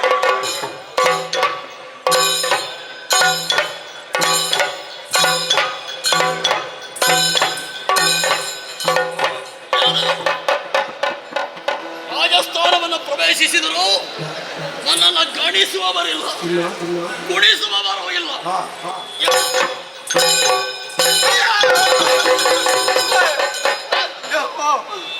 ನಮಸ್ಕಾರ. ನಮಸ್ಕಾರ. ಯಾರು ನೀವು? ನಾನು ಪಾರುಪತ್ಯಗಾರ. ಪಾರುಪತ್ಯಗಾರ. ಸುಧಾರಿಕೆಯ ಇದು ಇದು ಮಿಥಿಲೆ. ಮಿಥಿಲೆ. ಹೌದು. ಸರಿ. ನೀವು ಎಲ್ಲಿಯವರು ಅಂತ ಗೊತ್ತಾಗಿಲ್ಲ. ನಾನು ಕೇಳಿದ್ಯಾ? ಯಾವುದು? ಯಾರು? ಲಂಕಾ. ಓ, ಲಂಕೇಶ್ ಅಂದ್ರೆ ನೀವೇ ಅಲ್ವಾ? ಲಂಕೇಶ. ಓ, ಲಂಕೇಶ್. ಲಂಕೇಶ್. ಹೌದು. ರಾವಣ. ಓ, ರೇವಣ್ಣ ಅಂದ್ರೆ ನೀವೇ ಅಲ್ವಾ? ರೇವಣ್ಣ. ಪ್ರಪಂಚದಲ್ಲಿ ಈ ಕ್ಷಣದಲ್ಲಿಯೂ ಪ್ರಜ್ವಲಿಸುವಂತಹ ರಾವಣ. ಪ್ರಜ್ವಲನ ವಿಷಯ ಎಲ್ಲ ಗೊತ್ತಾಗಿದೆ ನಮಗೆ. ಏನ? ರಾವಣೇಶ್ವರ. ರಾವಣೇಶ್ವರ. ಹೌದೌದು. ಕೈಪಸೆಯವರ ಮಗ ನೀವೇ ಅಲ್ಲ? ಯಾರು? ಕೈಪಸೆ ಅಮ್ಮ. ಕೈಪಸೆ ಅಲ್ಲ, ಕೈಕಾಸೆ. ಕೈಕಸ ಅಮ್ಮನವರ ನಮ್ಮ ಮಗ. ಮಾತೃಶ್ರೀ. ಹಾ, ಸರಿ ಸರಿ ಸರಿ ಸರಿ. ಒಳ್ಳೆದು. 20 ಕೈ 10 ತಲೆ. ಅದ್ಭುತ ಅದ್ಭುತ ಅದ್ಭುತ ಅದ್ಭುತ ಅದ್ಭುತ ಅದ್ಭುತ ಅದ್ಭುತ. ಬಹಳ ನಿಮ್ಮ ಪಾದ ಸ್ಪರ್ಶ ಆದದ್ದೇ ತಡ. ನೀವು ಬರ್ತೀರಿ ಅಂತ ಹೇಳುವ ಒಂದು ಕಲ್ಪನೆ ಇರಲಿಲ್ಲ ನಿಮ್ಮ. ಏನಿದೆ ವಿಶೇಷ? ಇದು ಇಲ್ಲಿ ಮದುವೆ ನಡೆಯುತ್ತಾ ಉಂಟು. ಮದುವೆ? ಹೌದು. ಯಾರಿಗೆ? ನನ್ನ ಅಮ್ಮನಿಗೆ. ನೀನು ಅಮ್ಮನಿಗೆ ಮದುವೆ? ಹೌದು. ಅಮ್ಮನಿಗೆ ನೀನು ಮದುವೆ ಮಾಡಿಸುದು? ನಾನಲ್ಲ. ಮತ್ತೆ ಅಮ್ಮನಿಗೊಂದು ಮದುವೆ ಮಾಡಿಸುವ ಮಗ ಇದ್ದಾನೆ. ಅಮ್ಮ ಅಂದ್ರೆ ನಮ್ಮ ಸಂಸ್ಕಾರ ಮಿಥಿಲೆಯ ಪ್ರಜೆಗಳದ್ದು. ಹೌದಲ್ವಾ?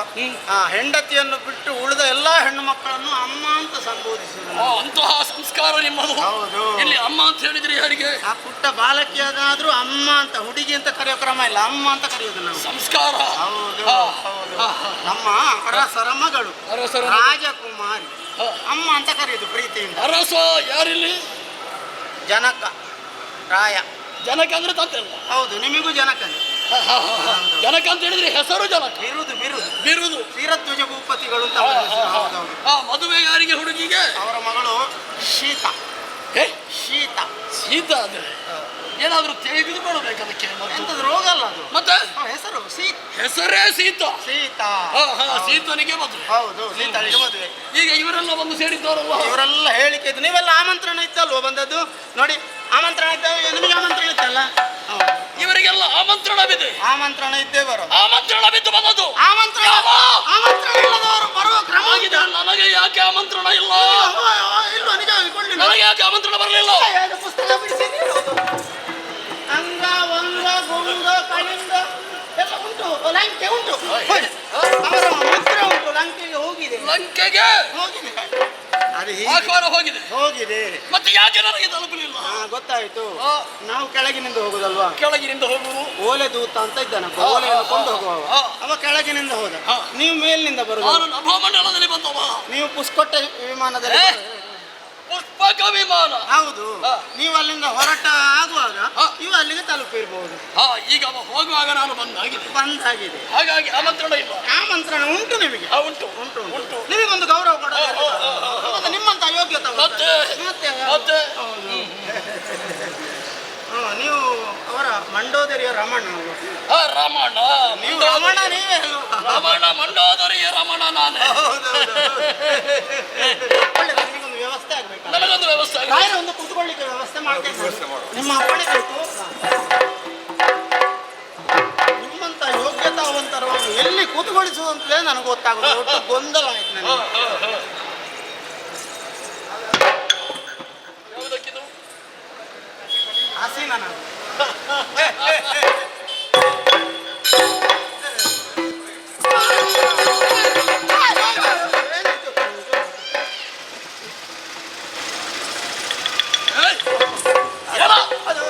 ಕುಳಿತುಕೊಳ್ಳುತ್ತ ಕೊಡ್ತೇನೆ, ಮರ್ಯಾದೆ ಕೊಡ್ತೇನೆ ಅಂತ ಹೇಳಿ ನಾನು ನೀವು ಬೀಳ್ಬೇಕು ಅಂತ ಇನ್ನು ಈ ವ್ಯವಸ್ಥೆ ಉಂಟು. ನೀವು ಬೀಳ್ಬೇಕು ಅಂತ ಜಾರಿಸಿದ್ದಲ್ಲ. ಸಿಕ್ಕಬೇಕಾದಂತಹ ಆಸನವನ್ನು ತಪ್ಪಿಸುವ ವ್ಯವಸ್ಥೆ ಅಲ್ಲ, ಮತ್ತೆ? ನೀವು ಇಲ್ಲಿ ಕೂತ್ಕೊಳ್ಳು, ನಿಮ್ಮಂತ ಯೋಗ್ಯತಾವಂತರು ಒಂದು ಮೂಲೆಯಲ್ಲಿ ಕೂತ್ಕೊಳ್ಳೋದಲ್ಲ, ಎಲ್ಲರ ಮಧ್ಯದಲ್ಲಿ ನೀವು ಕೂತ್ಕೊಳ್ಬೇಕು. ನನಗೆ ಅದು ಮತ್ತೆ ಒಟ್ಟು ನಾನು ಗಡಿಬಿಡಿಯಲ್ಲಿ ಇಲ್ಲಿಟ್ಟದ್ದು. ಮತ್ತೆ ನನಗೆ ನೀವು ಕೂತ್ಕೊಳ್ಳುವಾಗ ಗೊತ್ತಾಯ್ತು ನೀವು ಇಲ್ಲಿ ನಿಮಗಿದ್ದು ಸ್ಥಳ ನಮ್ಮ ಮರ್ಯಾದೆಗೆ ತಕ್ಕುದಲ್ಲ ಅಲ್ವಾ ಅಂತ ಮತ್ತೆ ಗೊತ್ತಾಯ್ತು.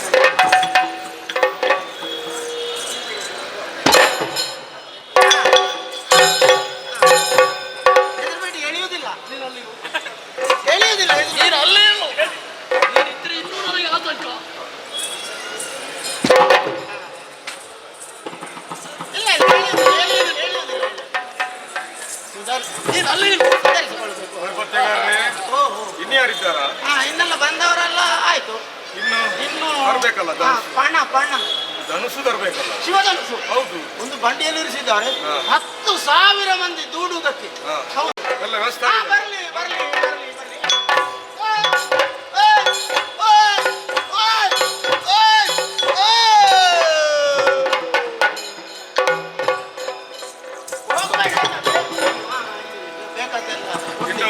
ಇನ್ನು ಪ್ರಯತ್ನ. ಮದುಮಗಳು ಬರ್ಬೇಕಲ್ಲ. ನಿಮ್ಮ ಮಗಳು ತಮ್ಮ ಮಗಳು ಸಖಿಯರ ನಡುವೆ ಇದ್ದಾಳೆ. ಅವರನ್ನು ಕರೆಸ್ಬೇಕು. ವನಜಮುಖಿಯರ ನಡುವೆ ಮಂಚದಿ ಕನಕ ಪುತ್ಥಳಿಯಂತೆ ರಂಗಿಸ್ತಾ ಇದ್ದಾಳೆ. ಅಮ್ಮ ಸೀತಮ್ಮ ಹೀಗೆ ಬಾರಮ್ಮ.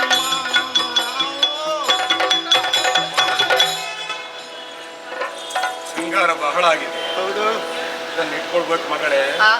ಪಣದಲ್ಲಿ ಗೆದ್ದವರಿಗೆ ಮಾಲೆ ಹಾಕಬೇಕು. ಸರಿ. ಯಾರು ಪ್ರಾರಂಭಿಸ್ತಾರೆ? ಯಾರು ಪ್ರಯತ್ನಿಸ್ತಾರೆ?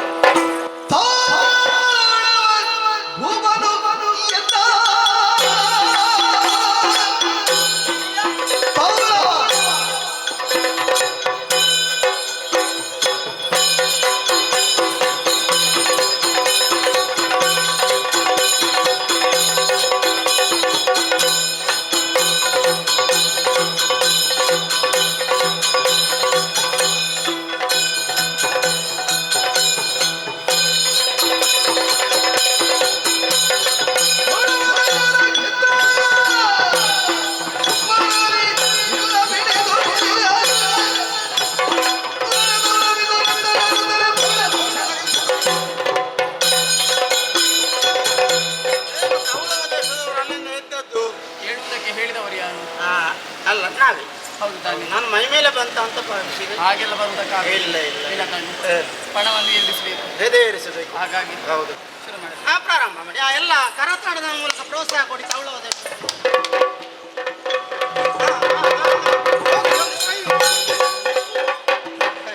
ಏನ್ ಮಾಡುದು ಈಗ? ಕೊಡುಂಗಾಯಿ ಆದ್ರೂ ಪ್ರಯತ್ನ ಬೇಕು. ಸೋಲು ಗೆಲುವು ದೇವರ ಇಚ್ಛೆ ಅಲ್ವಾ? ಅದಕ್ಕೆ ಅಂತ ಏನ್ ಮಾಡೋದು? ಊಟ ಮಾಡಿ ಹೋಗ್ಬೇಕು. ರಾಯರೇ, ಊಟ ಮಾಡಿ ಹೋಗ್ಬೇಕು. ಆಯಾಸ ಪರಿಹಾರಕ್ಕೆ ವ್ಯವಸ್ಥೆ ಉಂಟು. ವಿಶ್ರಾಂತಿಗೆ ವ್ಯವಸ್ಥೆ ಉಂಟು. ಇನ್ನು ಯಾರಿದ್ದಾರೆ?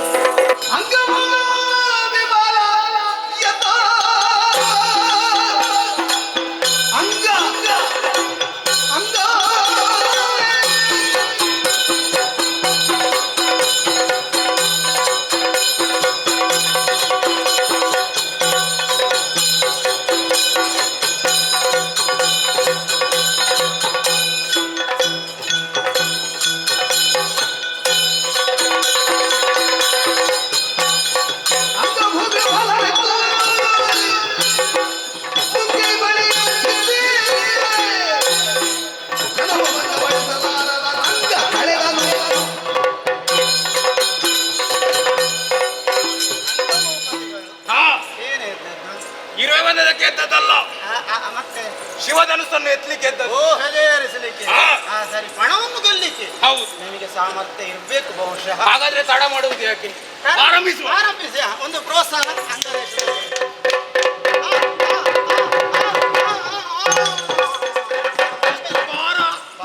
ಹೌದು, ಮೊದಲೇ ಗೊತ್ತಾಗಲಿಲ್ಲ ಅಲ್ವ? ಇದು ಆಗುವಂತದ್ದಲ್ಲ. ಅಲ್ಲ, ವಿಶ್ರಾಂತಿ ಆಮೇಲೆ ಊಟ ಎರಡು ಉಂಟು ಇಲ್ಲಿ ವ್ಯವಸ್ಥೆ. ಬರ್ತೇನೆ. ಒಳಗೆದ್ದುಕೊಂಡು ಇನ್ನು ಯಾರಿದ್ದಾರೆ?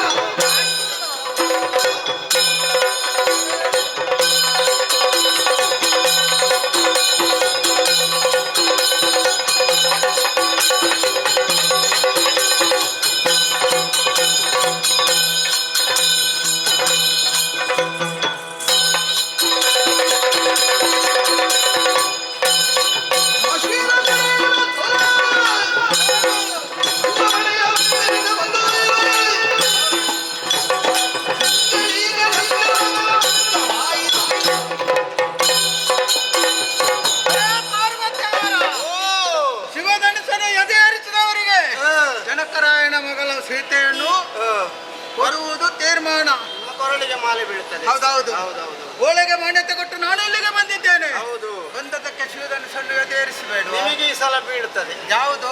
ಕೊರಳಿಗೆ ಹಾರ. ಅದು ಎತ್ತಿದ್ರೆ ನಾನು ಅದನ್ನು ಮಾತ್ರ. ಎತ್ತಿದ್ರೆ ಮಾತ್ರ. ಹೌದು. ಹೌದೌದು. ಹೌದು. ಕಾಶ್ಮೀರದವರು. ಹೌದೌದು. ಕಾಶ್ಮೀರದ ಪ್ರಚಾರ ಇಲ್ಲ.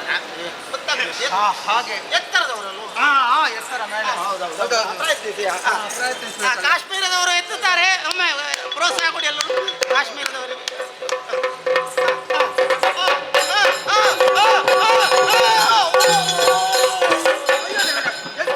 ಆಧಾರ ಮೇಲೆ ಕಾಲು ಹಿಡಿದಿಟ್ಟಿದ್ರೆ ಎಲ್ಲಿ ಈ ಕಿರೀಟ ಹೇಳಲಿಕ್ಕೆ ಕಷ್ಟ ಉಂಟು. ಕೊಡು ಕೈ. ಕೊಡು ಕೈ. ಎಷ್ಟು ಕೈ ಕೊಟ್ಟು ಬಿದ್ದವರನ್ನು ಮೇಲೆತ್ತುವುದಕ್ಕೆ ಕೈ ಕೊಡುವುದು ಅಂತ. ಹೌದೌದು. ಹೌದು. ಈಗ ಅದಾಗುದಿಲ್ಲ, ಭಾರಿ ಭಾರ ಉಂಟಾ? ಹೌದಲ್ವಾ? ಹೌದೌದು. ಮತ್ತೆ ಗೊತ್ತಾಗೋದು. ಹೌದು. ಕೆಲವೊಮ್ಮೆ ಕೈ ಹಾಕುವಂತ ಕಾಣುದು, ಕೈ ಹಾಕಿದ ಮೇಲೆ ಗೊತ್ತಾಗುದು ಭಾರ ಉಂಟು ಅಂತ. ಗೊತ್ತಾಗುದು, ಮತ್ತೆ ಹೌದು. ಗೊತ್ತಾಗುವಾಗ ಸ್ವಲ್ಪ ಗೊತ್ತಾಗ್ತದೆ ಅಷ್ಟೇ. ಹೌದು. ಭಾರ ಉಂಟು. ಆದ್ರೂ ಸ್ವಲ್ಪ ಪಾನ ಓಲೆಗೆ ಮಾನ್ಯತೆ ಕೊಟ್ಟು ನಾನು ಬಂದಿದ್ದೇನೆ. ಹೌದಲ್ಲ? ಹೌದು. ಸರಿ, ಹಾಗಾದ್ರೇನು ಹೌದು. ನಾನೇ ಎತ್ತಿದ್ರೆ ಇನ್ನು ಬಂದವರಿಗೆ ಕೆಲಸ ಬೇಡ. ಅಡಿಗೆ ಮಿದ್ರು ಮೂಗು ಮೈ. ಅದಷ್ಟೇ. ಅಡಿಗೆ ಬಿದ್ರು ಮೀಸೆಯಲ್ಲಿ ಮಣ್ಣಾಗಲಿಲ್ಲ. ಮಣ್ಣಾಗ್ಲಿಕ್ಕಿಲ್ಲ ಅಂತ ಹೌದೌದು. ಹೌದು. ಸರಿ, ಪಾನಕ ಕುಡಿದು ಒಮ್ಮೆ ಎಲೆ ಅಡಿಕೆ ಎಲ್ಲ ತಿಂದು ಹೋಗಿ. ವ್ಯವಸ್ಥೆ ಎಲ್ಲ ಉಂಟಲ್ಲ? ಎಲ್ಲ ಉಂಟು. ಆಯ್ತು, ಬರ್ತೇನೆ. ಯಾರು ಇಲ್ಲ ಅಲ್ವಾ? ಹಿಂಗೆ ಯಾರಿದ್ದಾರೆ?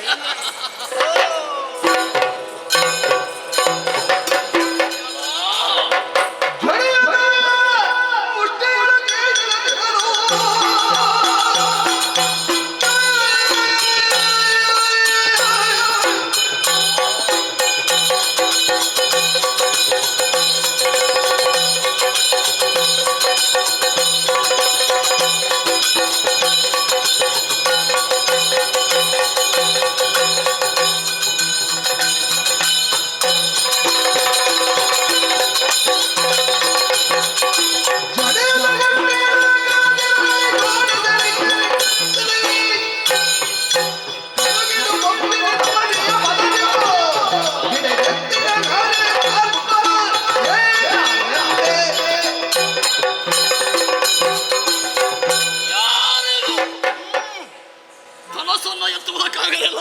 ಇಲ್ಲ. ಸಾಮಾನ್ಯರಿಗಾಗುವ ವಿಷಯವೇ ಆ, ಇಲ್ಲ. ಎಲ್ಲ ಬಿದ್ದು ಹೊರಟು ಹೋದ್ರು ಊರಿಗೆ. ಹಾಗಿದ್ರೆ ಇಂತಹ ಮಹತ್ತರವಾದ ಧನಸ್ಸನ್ನು ಎತ್ತಲಿಕ್ಕೆ ನನ್ನಂಥವನಿಗೆ ಮಾತ್ರ ಸಾಧ್ಯ. ಹಾಗಾಗಿ ಎದ್ದದ್ದು ನೀವಲ್ವಾ? ನನಗೆ ಬಿಡು. ಈ ಧನಸ್ಸನ್ನು ಎತ್ತುವುದಕ್ಕೆ ಎರಡು ಕೈ ಬೇಡ, ಮತ್ತೆ ಒಂದು ಕೈ. ನಿಮಗೆ ಕೈ ಬೇಡ, ಬೆರಳು ಸಾಕು. ಕೈ ಬೇಡ, ಕೈ ಬೇಡ. ಕೈ ಬೇಡ, ಕೈ ಸಲ ಬೇಡ. ಹೌದಾ? ಬೇಡ. ಕೈ ಹೌದು. ಮತ್ತೆ ಎಡಗೈ ಸಾಕು. ಎಡಗೈಯೂ ಅಲ್ಲ, ಅಲ್ಲ, ಒಂದು ಕಿರು ಬೆರಳು ಸಾಕು. ಸಾಕು. ಎತ್ತಿದೆ ಅಂತ ಆದ್ರೆ ಆದ್ರೆ ಪುಡಿ ಪುಡಿಯಾಗಿ ಹಾರ್ತದೆ. ಇಲ್ಲಿ ಸ್ವಲ್ಪ ಕಾಲ ಹತ್ತಿರ ಮಾಡಿ ಕೂತ್ಕೊಳ್ಳಿ, ತುಂಡು ಬರ್ತದೆ ಈಗ. ಪುಡಿ ಪುಡಿಯಾಗಿ ತುಂಡು ಬರ್ತದೆ. ಯಾಕೆ? ಗೊತ್ತಾಗಿದೆ. ನನ್ನ ಪ್ರತಾಪ ಅಷ್ಟು. ನೀವು ಎತ್ತುತ್ತೀರಾ ಇದನ್ನು? ಹೌದು. ಇದೊಂದು ಘನ ಸಾಹಸ ಅಂತ ಹೌದು. ಹಾಕಿದ್ದೇವೆ. ಎಲ್ಲಿಯಾದ್ರೂ ಈ ಹಿಂದೆ ಘನ ಸಾಹಸ ಮಾಡಿದ ಉದಾಹರಣೆ ಇದ್ರೆ ಹೇಳಿ ನೋಡೋಣ. ಈ ಹಿಂದೆ ಘನ ಸಾಹಸ ಮಾಡಿದ ಉದಾಹರಣೆ ಯಾವುದು?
ಪೂರ್ವ ನಿದರ್ಶನ ತುಂಬಾ ಮಾಡಿರ್ಬಹುದು ನೀವು. ಏ ಇದೊಂದು ಹುಳು ಧನಸ್ಸನ್ನು ಎತ್ತುವುದು ಕಷ್ಟ ಇದು ಕಷ್ಟ. ಘನಧನು ಅಲ್ವಾ? ಓ ನಿಮ್ಮ ಪಾಲಿಗೆ ಹುಲ್ಲುಧನು. ನಿಮಗೆಲ್ಲ ಘನಧನು, ನನಗಿದು ಕಸಕ್ಕಿದ್ದನು ಕಡೆ. ಯಾಕೆ ಯಾಕೆ? ಮಹತ್ತರಲ್ಲಿ ಮಹತ್ತಾದಂತಹ ಮಹಾದೇವ ಆತ ಇರಬಹುದಾದಂತಹ ಸ್ಥಳ ಕೈಲಾಸ ರಜತಾದ್ರಿ. ರಜತಾದ್ರಿಯನ್ನು ಹೌದು. ಇನ್ನೊಮ್ಮೆ ನಾನು ಒಲಿಸಿಕೊಳ್ಳುವುದಕ್ಕಾಗಿ ಆ ರಜತಾದ್ರಿಗೆ ಕೈ ಇಟ್ಟು ಅದನ್ನ ಎದ್ದೆ ಶಿವಾನುಗ್ರಹಕ್ಕೆ ಪಾತ್ರರಾದುವ ಕೈಲಾಸಗಿರಿಯನ್ನು ಎತ್ತಿ ಕೈ ಅಡಿಗೆ ಸಿಕ್ಕಿ ಕೈ ಎತ್ತಿದ್ದವರಲ್ವಾ ಕೈ ಅಡೆಗೆ ಅಂತ ಹೇಳಿದ್ರೆ ಕೈಲಾಸ ಪರ್ವತ ಎಲ್ಲ ಕೈಲಾಸ ಪರ್ವತವನ್ನು ಎತ್ತಿರಬಹುದಾದ ನನಗೆ ಇದು ಕೇವಲ ಹುಲ್ಲು ಕಟ್ಟಿಗೆಯ ತುಂಡು. ಇದನ್ನ ಎತ್ತಲಿಕ್ಕಲ್ಲ, ಮತ್ತೆ ತೆಗೆದು ತೆಗೆದು ಹೇಳಿದಲ್ಲ ಪುಡಿ ಪುಡಿ ಆಗ್ತದೆ, ತಿಕ್ಕಿ ಪುಡಿ ಮಾಡಿ ಎಸೆದು ಬಿಡ್ತೇನೆ. ಎಸೆಯುವುದು ಹೇಗೆ? ಚೂರ್ಣ ಮಾಡಿ. ಚೂರ್ಣ. ಹೌದೌದು. ಸರಿ. ಏನು ಬಾಯಾರೆ ಹೇಳಿದ್ರೆ ಸಾಕು, ಕೈಯಾರೆ ಮಾಡಿ ತೋರಿಸಿ. ಮಾಡಿ ತೋರಿಸಿ. ಹೌದು. ಈ ಬರುವಲ್ಲ. ಹೌದು.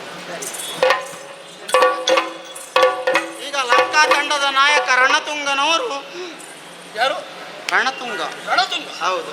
ನಿಮಗೆ ಲಂಕಾ ನಾಯಕ. ಹೌದು. ನಿಮಗೆ ಜಯವರ್ಧನೆ ಯಾವಾಗಲೂ. ಯಾಕೆಂದ್ರೆ ನನಗೆ ಜಯವರ್ಧನೆ. ನಿಮಗೆ ಯಾಕೆಂದ್ರೆ ಮಾಲಿಂಗನ ದಯೆ ಉಂಟು.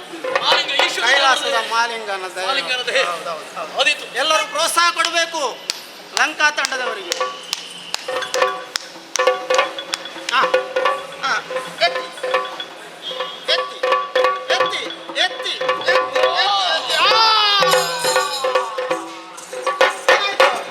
ಏನಾಯ್ತು ನಿಮಗೆ? ಮೇಲೆ ಏನಾಯ್ತು? ನಿಮಗೆ ಕೈ ಕೊಡಬೇಕು ಅಂತ ಹೇಳಿಲ್ಲ. ಏನಾಯ್ತು? ಇದ್ರೆ 20 ಕೈ ಉಂಟು, ಒಂದು 10 ಕೈ ಆಧರಿಸಿ ಮೇಲೆ ಇಡ್ಲಿಕ್ಕೆ. ಅದು ಒಂದಾದ ಮೇಲೊಂದು. ಏನಾಯ್ತು ಇದು? ಏನಾಯ್ತು? ಎತ್ತುತ್ತೇನಂತ ಮುಂದೆ ಹೋದ್ರೆ ನಿಮಗೆ ಆಗಲಿಲ್ಲ. ದಿನನಿತ್ಯ ಈಶ್ವರನಿಗೆ ತುಪ್ಪದ ದೀಪದಲ್ಲಿ ಕೈಯಾರೆ ಅರ್ಚನೆ ಮಾಡಿ ಆರಾಧನೆ ಮಾಡಿ ದೀಪದ ಆರತಿ ಎತ್ತುವ ನಾನು. ನೀವು ಬತ್ತಿಡ್ತೀರಲ್ಲ ಭಕ್ತಿ ದೇವರಿಗೆ. ದೇವರಿಗೆ. ಸರಿ ಸರಿ. ಹಾಗೆ ಮಾಡಿ ಅವಸರದಲ್ಲಿ ಬರುವಾಗ ತುಪ್ಪ ಪಸೆ ಕೈಯಲ್ಲಿ ಹಿಡಿದು ಸರಿ ಆಲೋಚನೆ ಮಾಡಲಿಲ್ಲ. ಸರಿ ಸರಿ ಸರಿ. ಹಾಗೆ ಬಂದು ಬಿಡು ಪಸೆ ಕೈಯಲ್ಲಿದ್ರೆ ಜಾರ್ತದೆ. ಈಶ್ವರನ ಆರಾಧನೆ ಧನಸ್ಸೋದೇನು ಅದನ್ನು ಬಿಡ್ಲಿಕ್ಕೆ ಇಲ್ಲ. ಯಾವುದನ್ನು ಬಿಟ್ರು ನೀವು? ಎತ್ತಲಿಕ್ಕೆ ಆಗದೆ ಹೋಗುವವರು ತಿಳಿಸಿದ್ಯಾ? ಎತ್ತುತ್ತೀರಾ? ಈಗ ನೋಡು. ಸರಿ ಈಗ ನೋಡು. ಸರಿ ಸರಿ. ಈಗ ಒಂದು ಪ್ರೋತ್ಸಾಹ ಕೊಟ್ಟು ಬಿಡಿ.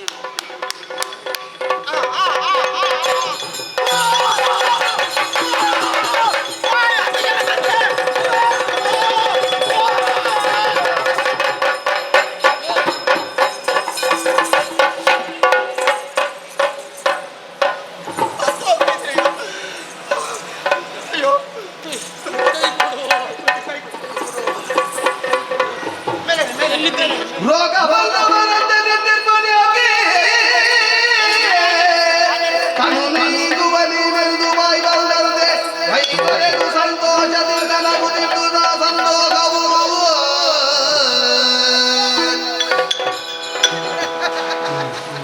ಗೆಳತಿಯರೇ, ನೋಡಿ ನೋಡಿ ಹತ್ತು ತಳೆಯುವ ಬಂದು ನಾನು ಪ್ರಯತ್ನಿಸುತ್ತೆ ಎಂಬುದಾಗಿ ಹೊರಡುವ, ಆದರೆ ಎತ್ತುವುದಕ್ಕೆ ಆಗದೆ ರೋಗ ಬಂದಂತೆ ಮುಳ್ಳು ಮಾನವಂತೆ ವರ್ತಿಸುತ್ತಾ ಇದ್ದಾನೆ.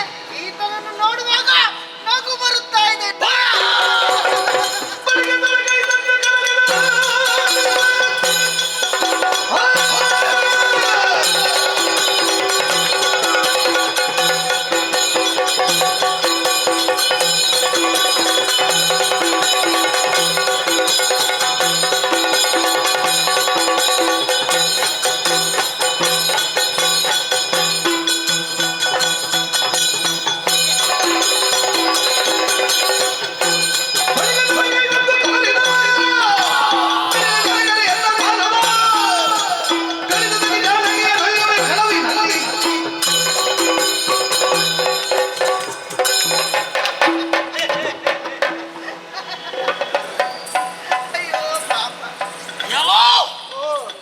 ಮದುಮಗಳಾಗಿ ನಿಂತು ಸೀತೆ ನನ್ನನ್ನು ನೋಡಿ ನಗೆಯನ್ನಾಡಿದೆಯೋ?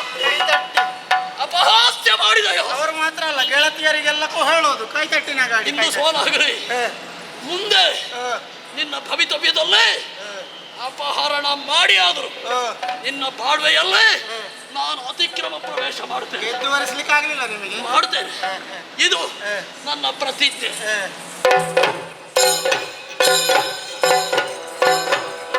ಚಿಂತಾಕ್ರಾಂತನುವಾಗಿದ್ದ ದಶಶಿಖಂ ಹೋಗಲಿಗೆ ಭೂಪಾಲದು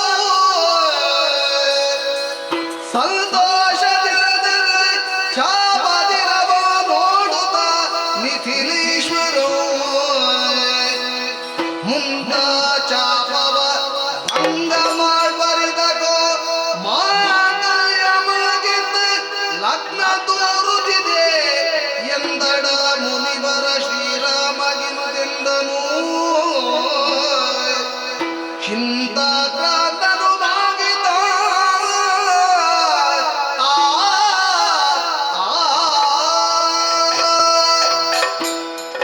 ಅಯ್ಯೋ ವಿಧಿಯೇ, ಉತ್ತಮವಾದಂತಹ ಯಾಗವನ್ನು ಸಂಕಲ್ಪಿಸಿ ಶಿವಧನುಸ್ಸನ್ನು ಯಾಗ ಅವಸಾನದ ಕಾಲದಲ್ಲಿ ತಂದು ಎಲ್ಲ ರಾಜರನ್ನು ಪ್ರಯತ್ನಿಸಲಿಕ್ಕೆ ನಾವು ಆಹ್ವಾನ ಕೊಟ್ಟು ಎಲ್ಲ ರಾಜರು ವಿಫಲರಾಗಿ ಹೋದರೆ ನನ್ನ ಮಗಳಾದಂತಹ ಸೀತೆಯನ್ನು ವಿವಾಹವಾಗುವಂತಹ ಯೋಗ್ಯ ವರನು ಈ ಭೂಮಿಯಲ್ಲಿ ಹುಟ್ಟಲಿಲ್ವೇ?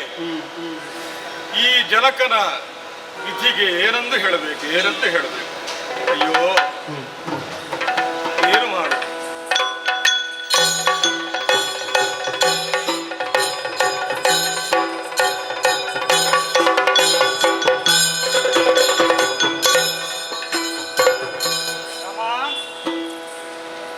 ಸರಿ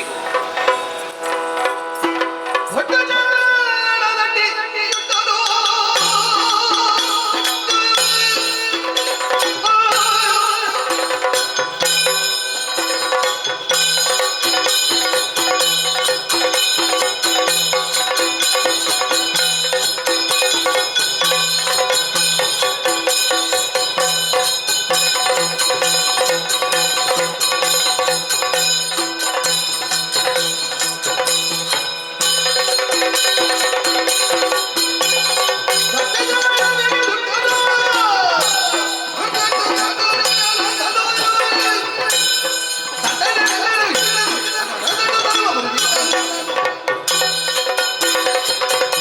ಗುರುದೇವ, ನಿಮ್ಮ ಸೂಚನೆಯನ್ನು ಶಿರಸಾವಹಿಸುತ್ತಾ ಇದ್ದೇನೆ. ನಿಮ್ಮ ಆಶೀರ್ವಾದವನ್ನು ಬೇಡುತ್ತಾ ಇದ್ದೇನೆ. ಅಯೋಧ್ಯೆಯ ಆರಾಧ್ಯ ಮೂರ್ತಿಯಾದಂಥ ರಂಗನಾಥ ಸ್ವಾಮಿಯನ್ನು ಮನಸಾರೆ ಧ್ಯಾನಿಸಿಕೊಳ್ಳುತ್ತಾ ಇದ್ದೇನೆ. ನನಗೆ ಜನ್ಮವಿತ್ತಂತ ದಶರಥ ಚಕ್ರವರ್ತಿಯನ್ನು ಇಲ್ಲಿಂದಲೇ ಕರಮಗಿಲವನ್ನು ಪ್ರಾರ್ಥಿಸುತ್ತಾ ಇದ್ದೇನೆ. ಗುರು ಹಿರಿಯರ ಆಶೀರ್ವಾದವನ್ನು ಪಡೆಯುತ್ತಾ ಇದ್ದೇನೆ. ಈ ಮಣ್ಣಿನ ಅರಸರಾದಂಥ ನಿಮಗೂ ಅಭಿವಾದನೆಗಳನ್ನು ಸಲ್ಲಿಸುತ್ತಾ ಇದ್ದೇನೆ. ಶಿವದೇವರ ಅನುಗ್ರಹವಾದಂಥ ಈ ಧನುಸ್ಸಿಗೂ ಮೊದಲಾಗಿ ನಮಸ್ಕರಿಸುತ್ತಾ ಗುರು ಆಜ್ಞೆಯನ್ನು ಪಾಲಿಸುವುದಕ್ಕೆ ಸಿದ್ಧನಾಗುತ್ತಾರೆ.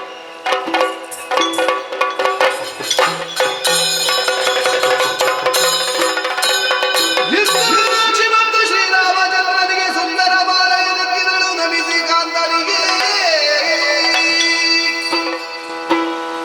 ಶುಭವಾಗಲಿ. ವಿಶ್ವಾಮಿತ್ರರೇ, ಬಹಳ ಉತ್ತಮವಾದಂತಹ ಸಂದರ್ಭ ಅಂತ ಭಾವಿಸುತ್ತೇನೆ. ಒಂದು ಕಾಲದಲ್ಲಿ ದಕ್ಷ ಯಜ್ಞ ಕಾಲದಲ್ಲಿ ಶಿವನು ದೇವತೆಗಳನ್ನೇ ನಿಗ್ರಹಿಸ್ತೇನೆ ಅಂತ ಎತ್ತಿದ ಧನುಸ್ಸು. ಆ ಕಾಲದಲ್ಲಿ ಎಲ್ಲರೂ ಕೂಡ ಋಷಿ ಮನೀಷಿಗಳು ತಡೆದು ನಿಲ್ಲಿಸಿದ ಕಾಲಕ್ಕೆ ನಮ್ಮವರಾದಂತಹ ದೇವರಾತನ ಬಳಿಯಲ್ಲಿ ನ್ಯಾಸವಾಗಿಡಲ್ಪಟ್ಟಿತು. ಆ ದೇವತೆಗಳನ್ನು ಸದೆಬಡಿಯುವ ಸಂಕಲ್ಪ ಇವತ್ತಿಗೆ ಮುಗಿಯಿತು. ಶಿವ ಧನುಸ್ಸೇ ಭಂಗವಾಗಿ ಹೋಯಿತು. ಶಿವನ ಸಂಕಲ್ಪ ದೇವತೆಗಳನ್ನು ಸದೆ ಬಡಿಯುವುದು ಅಲ್ಲವಪ್ಪ, ರಾಮನ ಕಲ್ಯಾಣ ಆಗುವುದಷ್ಟೇ. ವಿಶ್ವೇಶ ಅಮರವಲ್ಲಭ ಎಂಬುದನ್ನು ಇವತ್ತು ತೋರಿಸಿಕೊಟ್ಟಿದ್ದಾಗಾಯಿತು. ಇನ್ನು ಮುಂದೆ ಶಿವಧನಸ್ಸು ಮುರಿದು ಹೋದ ಕಾಲಕ್ಕೆ ಶಿವತ್ವ ಎಂಬುದು ರಾಮನಲ್ಲಿ ಕೂಡಿಕೊಂಡಿತು. ಆ ಲಯತ್ವ ರಾಮನಲ್ಲಿ ಸಿದ್ಧಿಸಿದ್ರಿಂದ ಇನ್ನು ಒಂದು ಕಾಲಕ್ಕೆ ರಾಮನಿಂದ ಎಷ್ಟು ಲಯ ಆಗ್ಲಿಕ್ಕೆ ಉಂಟೋ ಗೊತ್ತಿಲ್ಲ. ಹಾಗಾದ್ರೆ ಈ ರಾಮನಿಗೆ ಮುಂದೆ ಒಂದು ಆಲಯವನ್ನು ಕಟ್ಟುತ್ತಾರೆ. ಬೇಡವಾದದ್ದನ್ನು ಕಳಚಿಕೊಳ್ಳುವುದಲ್ವೇ ಲಯ ಅಂದ್ರೆ? ಛೇದೆ ಹೋಗಬೇಕು. ಉತ್ತಮವಾದಂತಹ ಒಂದು ಕಾಲದಲ್ಲಿ ಇನವಂಶದ ಅರಸನೇ ಆದಂತಹ ನಿಮಿ ಕವಲೊಡೆದು ಈ ಬಳಿಗೆ ಬಂದು ನೆಲೆಸಿದವ. ಅವನು ಅವನಿಗೂ ವಸಿಷ್ಠರಿಗೂ ಯುದ್ಧವಾದಂತಹ ಸಂದರ್ಭದಲ್ಲಿ ದೇಹತ್ಯಾಗ ಮಾಡಿದಂತಹ ನಿಮಿಯನ್ನು ಮತಿಸಿದ್ರಿಂದ ಇದಕ್ಕೆ ಮಿಥಿ ಅಂತ ಹೆಸರು ಬಂತು, ಮಿಥಿಲ ಅಂತ ಹೆಸರು ಬಂತು. ಹುಟ್ಟಿ ಹೊಸದಾಗಿ ಹುಟ್ಟಿಸಿದ್ರಿಂದ ಜನಕ ಅಂತ ಬಂತು. ಇನ್ನು ವಂಶದವರಿಗೆಲ್ಲ ಜನಕ ಆಯಿತು. ಈ ರಾಮನು ಕೂಡ ಇವತ್ತು ಉತ್ತಮವಾದಂತಹ ಒಂದು ಜನಕತ್ವವನ್ನೇ ತೋರಿಸಿಕೊಟ್ಟ. ನಿಮಿ ಇವತ್ತಿಗೂ ನಮ್ಮದಾದಂತಹ ಅಕ್ಷಿಪಟಲದಲ್ಲಿ ಇರುವುದರಿಂದ ಅಲ್ವೇ ನಿಮಿಗಿತ ಅಕ್ಷರ ನಾವೆಲ್ಲ ಆಗುವಂಥದ್ದು. ಹಾಗಾಗಿ ನನ್ನ ಮಗಳಾದಂತಹ ಸೀತೆ ಜನಕಾನಾನ್ ಕುಲೆ ಕೀರ್ತಿ ಆಹರಿಷ್ಯತಿ ಮೇ ಸುತ. ಹಾಗಾಗಲಿ. ನನ್ನ ಮಗಳು ಎಷ್ಟು ಉತ್ತಮವಾದಂತಹ ಎತ್ತರಕ್ಕೆ ನನ್ನನ್ನು ಕೊಯ್ದು ಹೋಗ್ಬಿಟ್ಲು. ನನ್ನ ಇನ್ನೊಬ್ಬಳು ಮಗಳಿದ್ದಾಳೆ ಊರ್ಮಿಳೆಯನ್ನು. ಅವಳನ್ನು ಲಕ್ಷ್ಮಣನಿಗೆ ಮದುವೆ ಮಾಡಬೇಕು ಅಂತ ಸಂಕಲ್ಪ ಉಂಟು. ಹೇಗೆ? ಅಲ್ಲ, ಅಲ್ಲಿ ಹೇಳಲಿಕ್ಕೆ ಇನ್ನಿಬ್ರು ಇದ್ದಾರೆ. ಹಾಗಾದ್ರೆ ನಾವು ಅಲ್ಲಿಗೆ ಸಂದೇಶ ಕಳಿಸಬೇಕು. ಶೀಘ್ರವಾಗಿ ದಶರಥನಿಗೆ ಇಲ್ಲಿಗೆ ಬರ್ಲಿಕ್ಕೆ ಸಂದೇಶ ಕಳಿಸಬೇಕು. ಚಾರರನ್ನು ಅಟ್ಟಿದ್ದೇನೆ. ಭರತ ಶತ್ರುಘ್ನರಿಗೂ ವ್ಯವಸ್ಥೆ ಆಗ್ತದ ಅಂತ ಕೇಳಿದ್ದು ನಾನು. ಓಹೋ, ಅದಕ್ಕೂ ವ್ಯವಸ್ಥೆ ಉಂಟು ನನ್ನಲ್ಲಿ. ಬರುವಾಗ ದಶರಥನಲ್ಲಿ ಹೇಳಿದೆ, ಅದು ಉತ್ತಮ ಅಲ್ವೇ? ಅವನ ಬಳಿಯಲ್ಲಿ ಅದನ್ನು ತಿಳಿಸಿ ಉತ್ತಮವಾದಂತಹ ಲಗ್ನವನ್ನು ನಾವು ಮುಹೂರ್ತವನ್ನು ಕಂಡುಹಿಡಿದು ಆ ಮುಹೂರ್ತದಲ್ಲಿ ಮದುವೆ ಮಾಡಿದ್ರೆ ಒಳ್ಳೆದಲ್ವಾ? ಒಂದು ಕಲ್ಯಾಣ ಅಲ್ಲ, 4 ಕಲ್ಯಾಣ ಆಗಲಿ. 4 ಅಂತ ಏನೋ ಕಾಣ್ತಾ ಉಂಟು. ಇಲ್ಲಿಂದ ಅಯೋಧ್ಯೆಗೆ ಹೋಗಬೇಕಿದ್ರು 4 ದಿವಸ ಬೇಕು, ಬರ್ಲಿಕ್ಕೆ 4 ದಿವಸ ಬೇಕು. 4 ಚತುರ್ಮೂರ್ತಿ ವಪುಚ್ಛಾಯ. ಅಲ್ಲಿಗೆ ಅನ್ವಯ ಮಾಡೋಣ. ಉತ್ತಮವಾದಂತಹ ವಿವಾಹದ ಸಂಭ್ರಮ ಇಲ್ಲಿ ಆಗಲಿ. ಬೇಕಾದದ್ದು ಸಿದ್ಧತೆ ಮಾಡಿಸುವ ದಶರಥ ಬರುವವರೆಗೆ ಸಂದೇಶವನ್ನು ಕಳಿಸುವಲ್ವೇ? ನಿರೀಕ್ಷೆಯಲ್ಲಿರೋಣ.